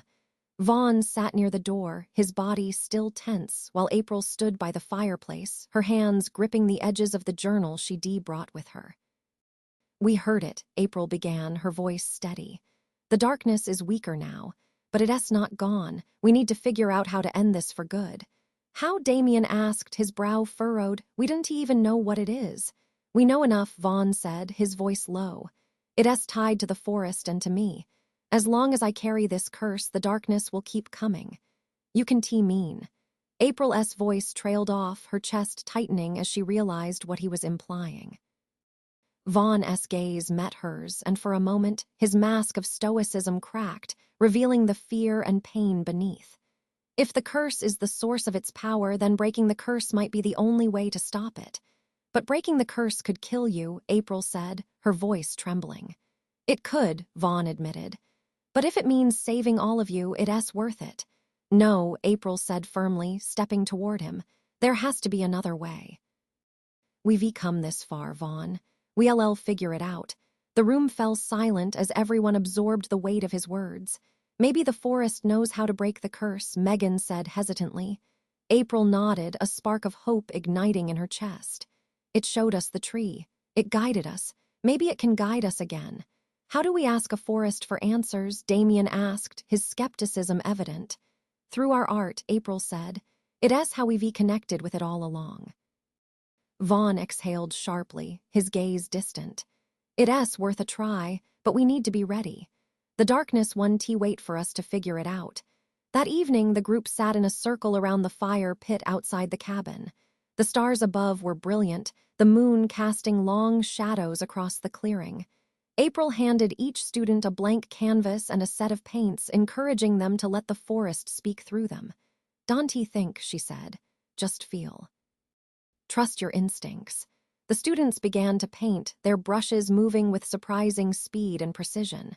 Vaughn sat nearby, his sketchpad balanced on his knee, his lines bold and deliberate. April joined them, her own hands guided by an unseen force as she worked. As the hours passed, the paintings took shape, their images startling in their clarity.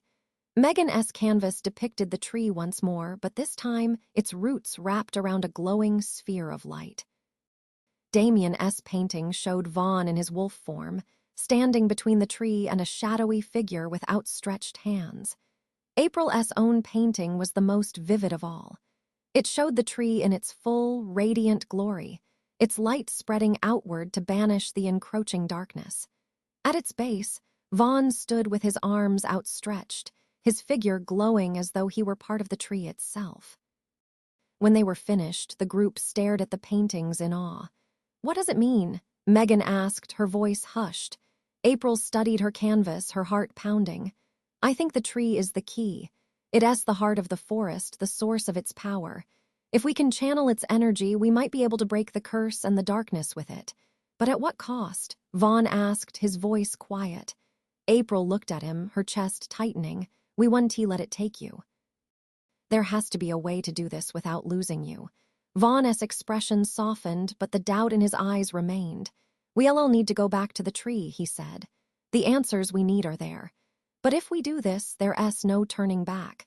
We know, April said, her voice steady, and we ready. The forest was alive with whispers as the group made their way back to the tree. This time they carried their paintings with them, their canvases strapped to their backs like shields. When they reached the ridge, the tree stood before them, its symbols glowing faintly in the moonlight. The air was heavy with anticipation, the tension crackling like a storm about to break. April stepped forward, her painting clutched tightly in her hands. She placed it at the base of the tree, the vibrant image facing outward. The students followed her lead, arranging their paintings in a circle around the trunk. As the last canvas was set in place, the symbols on the tree began to glow brighter, their silvery light spreading outward in rippling waves. It's working, Megan whispered. But the moment of triumph was short-lived. The darkness emerged from the shadows, its form larger and more menacing than ever. The green eyes burned with fury, and the twisted figures surrounding it snarled and snapped like a pack of rabid animals. Vaughn stepped forward, his body beginning to shift. "Stay back," he growled. "No," April said, placing a hand on his arm. "This time we fight together." Vaughn hesitated, then nodded, his glowing blue eyes meeting hers. "Together," he said. As the darkness advanced, the tree's light flared, bathing the clearing in a radiant glow. The battle for the forest and Vaughn's soul had begun. Chapter 15 brushes against the void. The clearing erupted into chaos as the darkness surged forward. Its tendrils of shadow lashed out like whips, striking the ground and tearing through the air with unnatural speed. Vaughn shifted fully into his wolf form, his massive frame a blur as he intercepted the attack, snarling as he fought to keep the darkness at bay. The students huddled close to the tree, their faces pale but determined. The paintings they had brought with them began to glow, their colors shimmering as if alive. The light from the canvases merged with the symbols on the tree, creating a barrier that pushed back the encroaching shadows. "Keep your focus," April shouted, her voice cutting through the din. "The forest is with us." Megan gripped her sketchpad tightly, her pencil moving frantically as she sketched the battle unfolding before her. Her lines were bold and jagged, capturing the raw energy of the confrontation. Beside her, Damien painted with feverish intensity, his brushstrokes almost violent as he added streaks of light to his canvas. April stood at the base of the tree, her own hands moving instinctively as she painted on a fresh canvas. Her image was of Vaughn, his wolf form illuminated by the tree's radiant glow, standing as a shield between them and the darkness. The light from their collective efforts grew stronger, pushing the shadows back. But the darkness was relentless. One of the smaller shadow creatures broke through the barrier, its form twisting unnaturally as it lunged toward Megan. She screamed, dropping her sketchpad, but before the creature could reach her, Vaughn intercepted it, his jaws closing around its neck. The creature dissolved into mist, but not before raking its claws across Vaughn's side. "Vaughn," April cried, her heart clenching as she saw the gash that marred his fur. He growled in response, his glowing eyes locking onto hers for a brief moment before he returned to the fray. As the battle raged on, the tree began to change. Its symbols pulsed with increasing intensity, and its roots glowed brighter, as though feeding on the light from the paintings. The air around the tree felt charged, humming with power that seemed to emanate from deep within the earth. April felt it too, a warmth spreading through her chest, a connection to something vast and ancient. She placed her hands on the tree's trunk, closing her eyes as she let the energy flow through her. "Show me what to do," she thought, her heart pounding. "Guide me." Images flashed through her mind, Vaughn in his wolf form, standing at the base of the tree, the symbols glowing with blinding light and the darkness recoiling, its tendrils severed as if cut by an unseen force. When she opened her eyes, she knew what had to be done. "The tree is the key," she shouted to the others. "We need to channel everything into it, our paintings, our energy. It's the only way to stop the darkness." "How do we do that?" Megan asked, her voice trembling. "Focus on the light," April said. "Pour everything you have into your art. Trust the forest. Trust yourselves." The students nodded, their fear giving way to determination. The darkness roared, its form expanding as it sensed their growing strength.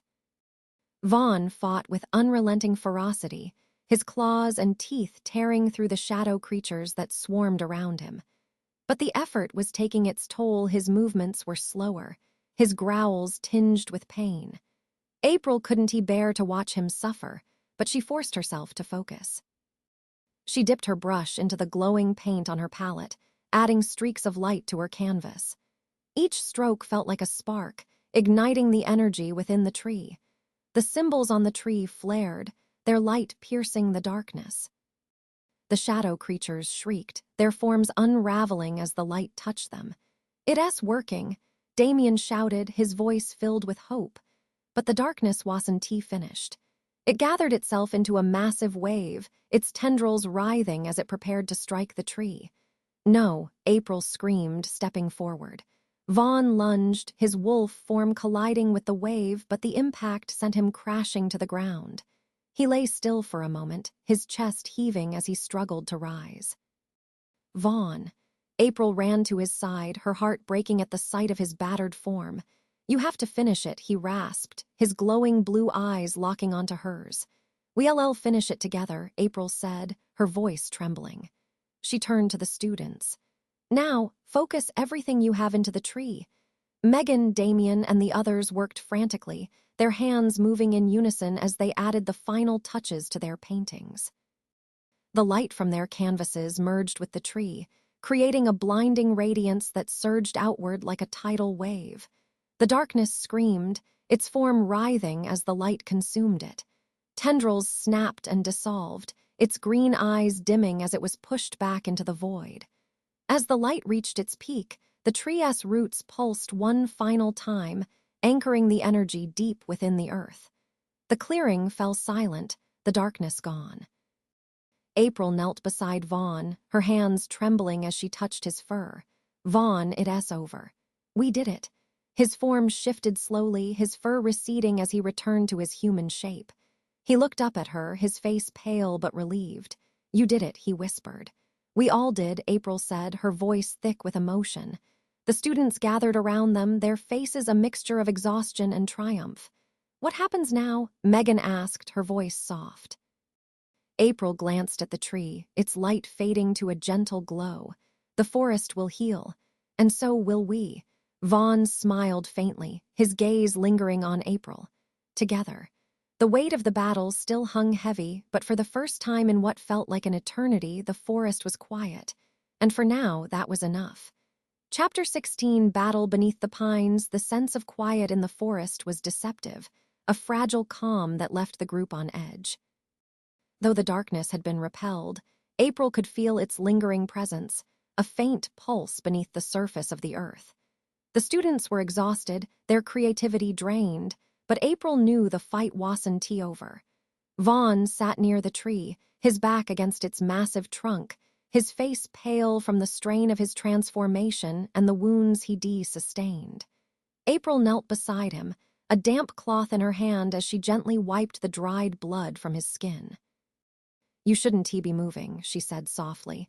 "I am fine," Vaughn replied, though his voice was rough and his hands trembled faintly.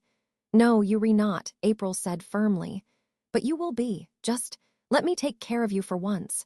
Vaughn met her gaze, his eyes filled with a vulnerability he rarely showed. "You already have." Her chest tightened, but she forced herself to focus. "We don't have time for this. The darkness is still out there, isn't it?" Vaughn nodded, his expression grim. "We weakened it, but we didn't destroy it. It's tied to the forest, just like I am. And as long as I carry the curse, it'll keep coming back." April sat back, frustration bubbling to the surface. "Then we need to find a way to end this for good. The tree is our only chance," Vaughn said. "It's the heart of the forest, the source of its power. If we can sever the connection between the darkness and the tree, we might be able to destroy it." "How?" April asked, her voice edged with desperation. "I don't know yet," Vaughn admitted. "But whatever the answer is, it's here. We just have to figure it out before the darkness regroups." The students gathered in the clearing, their faces pale but determined. Despite their exhaustion, they seemed to sense the urgency of the moment. "What do we do now?" Megan asked, clutching her sketch pad as though it were a lifeline. "We need to work together," April said, her voice steady. "The forest brought us here for a reason. It's been guiding us all along, and it hasn't stopped. The tree is the key. If we can unlock its full power, we can stop the darkness for good." "What if it's too much for us?" Damien asked, his voice tinged with fear. "It won't be," Vaughn said, stepping forward despite the pain etched into his face. "You've already done more than anyone could have asked. Trust yourselves. Trust your art. The forest chose you for a reason." His words seemed to bolster the group, their fear giving way to resolve. As the students began to work, Vaughn and April examined the symbols on the tree's trunk. The glowing etchings seemed to pulse in time with the rhythm of the forest, their intricate designs shifting and changing as though alive. "What do you see?" Vaughn asked, his voice low. April studied the symbols, her brow furrowed. They reconnected, like a story, but there's something missing, a final piece. Vaughn ran his fingers over one of the carvings, his expression thoughtful. "The curse." April looked at him sharply. "What do you mean?" "The curse is tied to the darkness," Vaughn explained. "If I channel its energy into the tree, it might be enough to sever the connection, but it'll take everything I have." "No," April said, her voice trembling. "We'll find another way." "There is no other way," Vaughn said, his tone gentle but firm. "This is my fight, April. It always has been." "It's not just your fight," April said fiercely. "You don't have to do this alone. We'll find another way, together." Vaughn hesitated, his jaw working as he wrestled with her words. Finally, he nodded. "Then let us finish this." The ground beneath their feet trembled as the students' art began to glow, their collective efforts pouring energy into the tree. The air was thick with tension, the oppressive weight of the darkness pressing in from all sides. And then it came. The shadows surged forward, a massive wave of black tendrils and snarling creatures. The clearing erupted into chaos as Vaughn transformed once more, his wolf form leaping into the fray. "Hold the line," April shouted, her voice cutting through the noise. The students stood their ground, their hands moving rapidly as they painted and sketched, their creations feeding the tree's light. The symbols on the trunk flared brilliantly, sending waves of energy through the clearing. But the darkness was relentless. It pressed closer, its tendrils lashing out and knocking Damien to the ground. "Get up," April cried, rushing to his side. "I am okay," Damien said, his voice shaky as he scrambled to his feet. Nearby, Vaughn fought with savage intensity, his claws tearing through the shadow creatures. But the toll on his body was evident. His movements were slower, his growls laced with pain. "Vaughn!" April screamed as one of the tendrils wrapped around his leg, pulling him down. He snarled, ripping free, but another tendril struck him across the side, sending him crashing into the tree. April ran to him, her heart pounding. "We were so close. Didn't he give up?" Vaughn shifted back into his human form, his body trembling as he leaned against the tree. "The curse. It's fighting me." "You re stronger than it is," April said, gripping his shoulders. "You can do this. We can do this." The tree's light flared again, the symbols glowing brighter than ever. The students' paintings began to merge into a single, radiant image, a depiction of the forest bathed in light, its shadows banished. April placed her hands on the tree, her voice steady. "Vaughn, it's time. The forest is with us." Vaughn nodded, his blue eyes glowing faintly. "Let us end this." He pressed his hands to the tree, his energy flowing into its roots. The light surged outward, a tidal wave of brilliance that engulfed the darkness. The shadow creatures howled as they dissolved into mist, their forms unraveling as the light consumed them. The clearing shook violently, and for a moment it seemed as though the forest itself might tear apart. Then, just as suddenly, the light dimmed, leaving only the soft glow of the tree's symbols. It was over. The group stood in stunned silence, the clearing eerily still. Vaughn collapsed to his knees, his body trembling from the effort. April rushed to his side, her hands trembling as she touched his face. "Vaughn, are you okay?" He looked up at her, his expression weary but triumphant. "We did it." Tears filled April's eyes as she pulled him into an embrace, the weight of the battle finally lifting. The students gathered around, their faces pale but hopeful. The tree's light was a quiet beacon in the darkness, a reminder of the power they had unleashed together. The forest was at peace. For now. Chapter 17, the last stroke. The clearing was bathed in an ethereal glow, the light from the tree's symbols casting soft, shifting patterns on the ground. The oppressive weight of the darkness had lifted, leaving behind a profound stillness that settled over the group like a fragile promise of peace. Vaughn leaned heavily against the tree, his breathing labored. April stayed by his side, her hands trembling as she helped him sit upright. His wounds were still fresh, but the glow of the tree seemed to soothe him, its energy radiating warmth that seeped into his battered body. "We did it," Vaughn whispered, his voice hoarse but steady. April smiled faintly, her eyes glistening with tears. "You did it. You saved us." "We saved each other," Vaughn said, his gaze locking onto hers. For a moment the world around them faded. The sounds of the students murmuring in the background, the soft rustle of the forest, all of it blurred into silence as April and Vaughn held each other's gaze. "You need to rest," April said, her voice breaking the moment.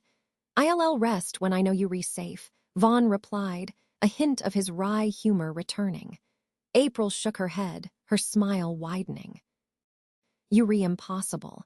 And you stubborn," Vaughn said, his lips curving into the faintest grin. The students worked to gather their supplies, their exhaustion evident but overshadowed by the relief that the battle was over. Megan and Damien stayed near the tree, their sketch pads open as they attempted to capture the glow of the symbols before it faded completely. "It feels different now," Megan said, her voice hushed. Damien nodded. "Lighter. Like the forest is breathing again." April approached them, her expression soft. "The forest is alive, it always has been, and you all played a part in saving it." Megan looked up, her eyes wide. "Do you think it'll stay this way?" April hesitated, glancing back at Vaughn. "I think we've given it a chance, but it's up to all of us to protect it." As they prepared to leave the clearing, Vaughn stood slowly, his movements deliberate. April moved to his side, ready to steady him, but he shook his head. "I am okay," he said, though his voice was strained. April raised an eyebrow. "Liar." He chuckled softly. "Maybe, but we need to keep moving." They began the trek back to the cabin, the group moving in a tight formation. The students carried their paintings carefully, their steps slow but sure. The forest felt different now, not just lighter, but somehow watchful, protective. April couldn't shake the feeling that the forest was grateful, its whispers quieter now, its shadows less threatening. By the time they reached the cabin, the students were nearly asleep on their feet. April ushered them inside, encouraging them to rest. "You've all done enough," she said gently. "Get some sleep. Tomorrow we'll figure out what's next." Megan hesitated. "Do you think it's really over?" April hesitated, then said, "I think we've given the forest the strength to fight back. But it'll always need protectors, and we'll be here for it." Megan nodded, her expression thoughtful. "Good night, Professor Marshall." "Good night, Megan," April said, watching as the students disappeared into their rooms. Later that night, April and Vaughn sat on the porch, the cool air brushing against their skin. The sky was clear, the stars scattered like diamonds across a velvet backdrop. "You should be resting," April said, glancing at Vaughn. "So should you," Vaughn replied, leaning back against the railing. April chuckled softly. "Touché." They sat in comfortable silence for a while, the sounds of the forest filling the space between them. "You rethinking about the curse?" Vaughn said, breaking the quiet. April nodded. "It's still there, isn't it? Inside you." "Yes," Vaughn admitted. "The darkness is gone for now, but the curse, it's part of me." "I didn't think it's something I can ever truly get rid of." April's chest tightened. "Maybe not. But that doesn't mean it defines you." Vaughn turned to her, his blue eyes soft. "You make me believe that." "Good," April said, her voice steady, "because it's true." For a moment they simply looked at each other, the weight of everything they'd been through hanging between them. Then, slowly, Vaughn reached out, his hand brushing against hers. "Thank you," he said quietly. "For what?" April asked, her voice barely above a whisper. "For seeing me," Vaughn replied. April's heart swelled, her fingers tightening around his. "Always." The next morning, the students gathered on the porch, their belongings packed and ready to leave. The retreat had come to an end, but the impact of their time in the forest would stay with them forever. As the cars pulled away, April stood with Vaughn, watching them disappear down the gravel road. "Think they'll be okay?" Vaughn asked. April smiled. "They're stronger than they know, just like you." Vaughn glanced at her, a faint smile tugging at his lips. "What about you? Are you okay?" April looked out at the forest, its beauty now unmarred by the darkness that had once haunted it. "I think I am," she said. "For the first time in a long time." They stood in silence for a moment, the weight of their shared experiences settling into something lighter. "What now?" Vaughn asked. April turned to him, her eyes bright with determination. "Now we keep going. Together." Vaughn nodded, his expression softening. Together. As they walked back toward the cabin, the forest whispered around them not a warning but a promise. A reminder that while the battle had been hard-fought, the light they had brought to the forest would endure. And so would they. Chapter 18 echoes in the mountains. The retreat cabin, once a sanctuary for artistic exploration, now carried the weight of their shared victory. Its wooden walls, scarred by time and the whispers of the forest, seemed to hum with quiet resilience. April and Vaughn stayed behind after the students departed, drawn to the cabin as if it held the answers they still sought. The forest had changed. The oppressive darkness was gone, but its memory lingered, like a shadow just out of reach. April couldn't help but feel that the land itself was healing, its silence no longer eerie but restorative, a breath held and finally released. Vaughn was outside, standing at the edge of the forest with his arms crossed, staring into the distance. He hadn't said much since the students left, his mood quiet and introspective. April stepped out onto the porch, wrapping her sweater tighter against the crisp morning air. "You've been out here for hours," she said softly.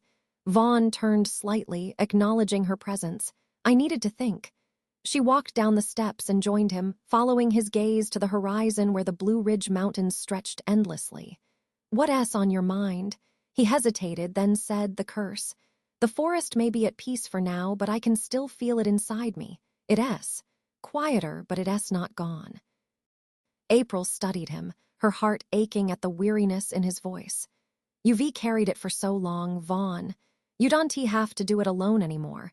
He smiled faintly, though it didn't reach his eyes. "You keep saying that, but I didn't know what it means. I've spent most of my life pushing people away because I thought I had to, because I thought that was the only way to protect them. You're not that person anymore," April said firmly, "and you don't have to be." Vaughn turned to her, his blue eyes filled with gratitude and something deeper, something unspoken. "Because of you," he said quietly. April's breath caught, and for a moment, they simply stood there, the forest around them bearing witness to the connection they had forged. Later that day, April and Vaughn ventured deeper into the woods, drawn by an unspoken need to revisit the places that had tested them. They stopped at the clearing where the ancient tree stood, its roots still glowing faintly with the remnants of the battle's light. April ran her fingers over the symbols etched into the bark, their meaning just as mysterious, but now carrying a sense of hope rather than foreboding. "It's still beautiful," she said, her voice tinged with awe. "It always will be," Vaughn replied, his tone reverent. April turned to him, a question forming in her mind. "Do you think the forest will ever be completely free of the darkness?" Vaughn considered her words carefully. "I don't know. The darkness was part of the forest, just like the light. Maybe it's not about getting rid of it entirely, but finding balance." April nodded, the idea resonating with her.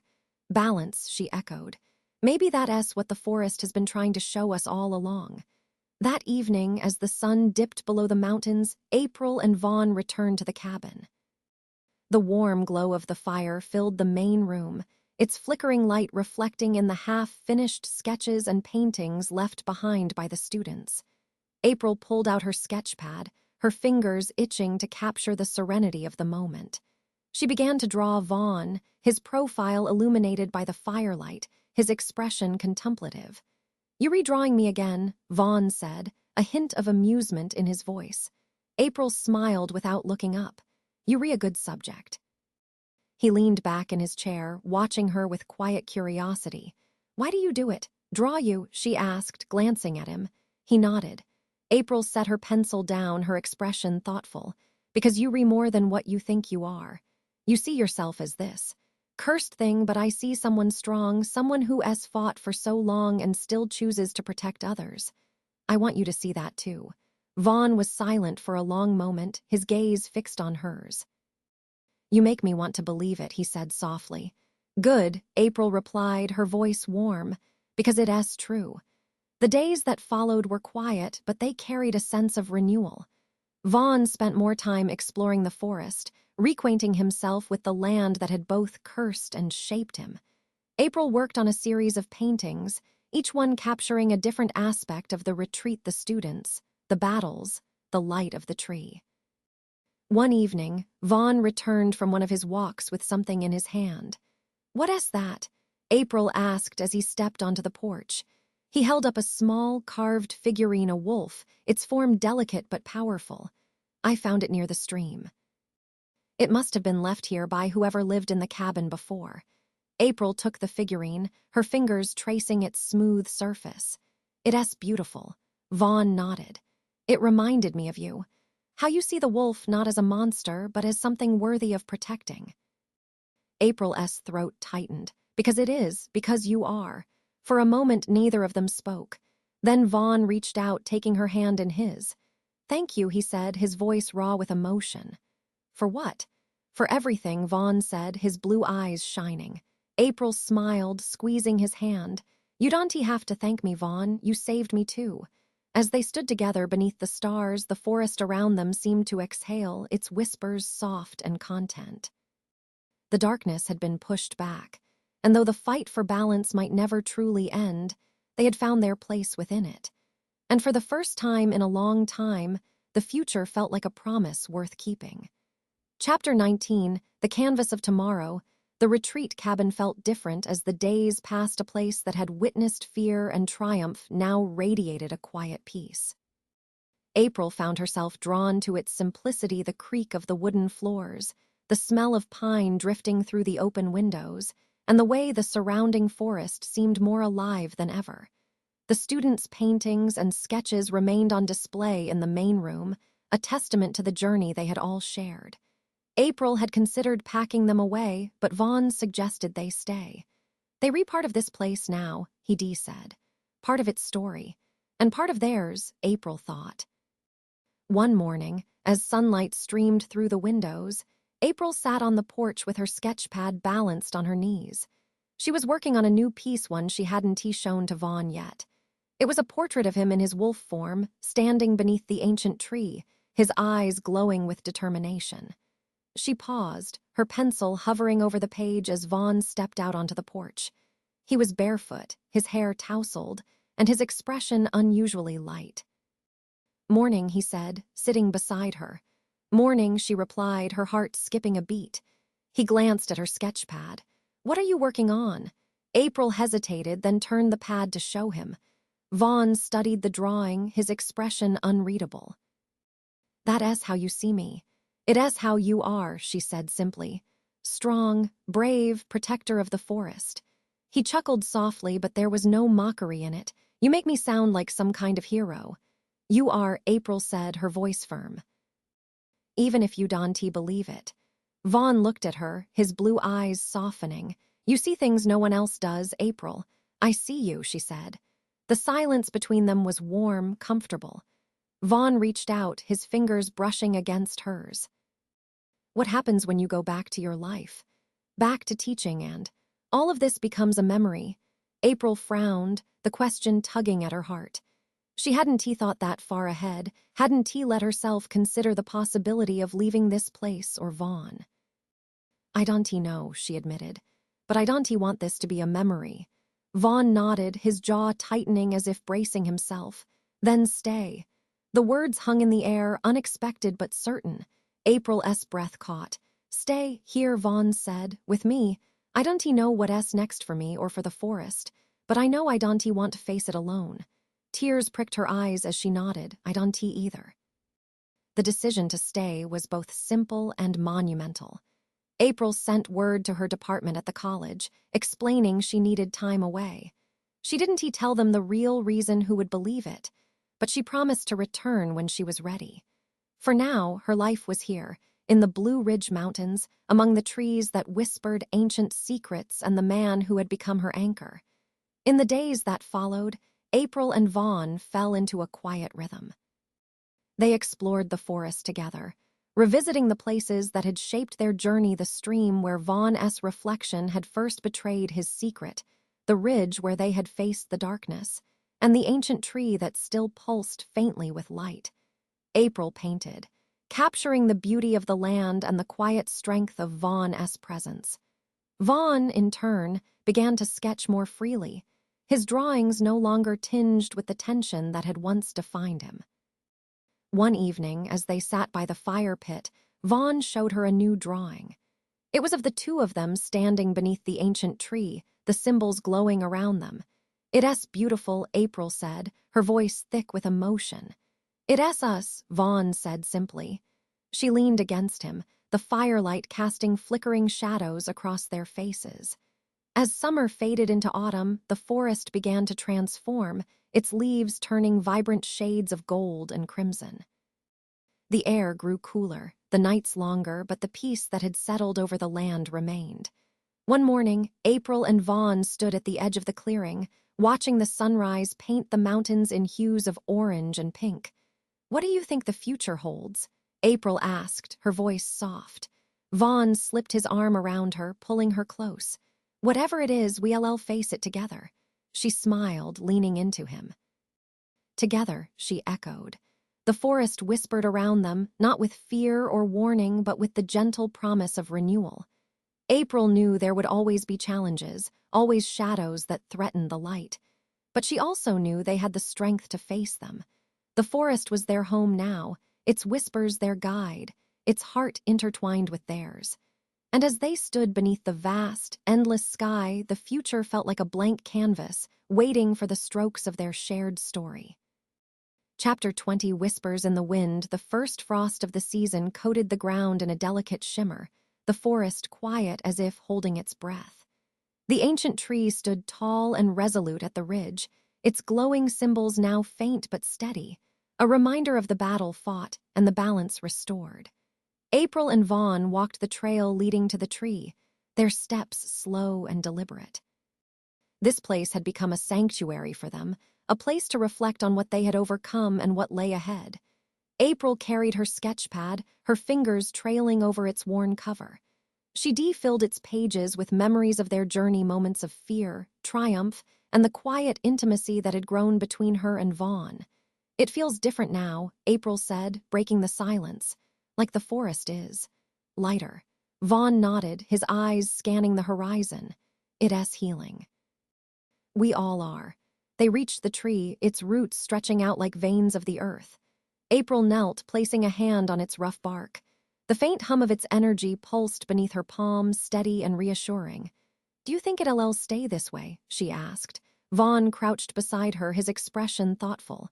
"Nothing stays the same forever. But the forest has its protectors now. It's stronger than it was." April smiled. "You mean you." "And you," Vaughn added, his gaze softening. Later, back at the cabin, April stood in the main room, surrounded by the remnants of the retreat. The students' paintings still lined the walls, their colors vivid and alive, each one a testament to the power of their creativity and courage. "What are you thinking?" Vaughn asked, stepping into the room. April turned to him, her expression contemplative. "That I don't want this to end. What we've built here, it's special. It's not just about the forest or the retreat. It's about finding a place where we belong." Vaughn crossed the room, his presence grounding her. "Then let us keep it going." "What do you mean?" "The retreat," Vaughn said. "We can bring people here, show them what this place really is. Help them connect with the forest the way we did." April's heart swelled at the idea. "You think we can?" "I know we can," Vaughn said, his confidence unwavering. April grinned, the possibilities unfolding in her mind. "Then let us do it." The months that followed were a whirlwind of preparation. Together, April and Vaughn worked to rebuild the retreat, infusing it with the lessons they had learned. The ancient tree became a centerpiece, a place of reverence and inspiration for those who visited. Artists, hikers, and seekers of all kinds began to arrive, drawn by the stories of the forest's beauty and mystery. April taught painting and sketching, guiding others to see the magic in the world around them. Vaughn, once so solitary, found himself leading nature walks and sharing his knowledge of the land. They worked side by side, their bond growing stronger with each passing day. One crisp autumn evening, April and Vaughn stood on the porch, watching the stars emerge one by one. The retreat was quiet, the guests tucked away in their cabins, their laughter and stories still echoing faintly in the air. "It's everything I hoped it would be," April said, her voice filled with quiet joy. Vaughn looked at her, his expression tender. "You made it happen." "We made it happen," she corrected, leaning against him. The forest whispered around them, its voice now a gentle melody that spoke of renewal and hope. As April gazed out at the mountains, she felt a sense of completeness she hadn't known she was missing. "I think this is where we were always meant to be," she said softly. Vaughn nodded, his arms slipping around her shoulders. "Home." April turned to him, her heart full. "Home." The forest stretched out before them, vast and eternal, its secrets and beauty forever intertwined with their lives. And as the wind carried the whispers of the mountains through the trees, April and Vaughn stood together, ready to face whatever the future held. The canvas of tomorrow was theirs to paint, and the possibilities were endless.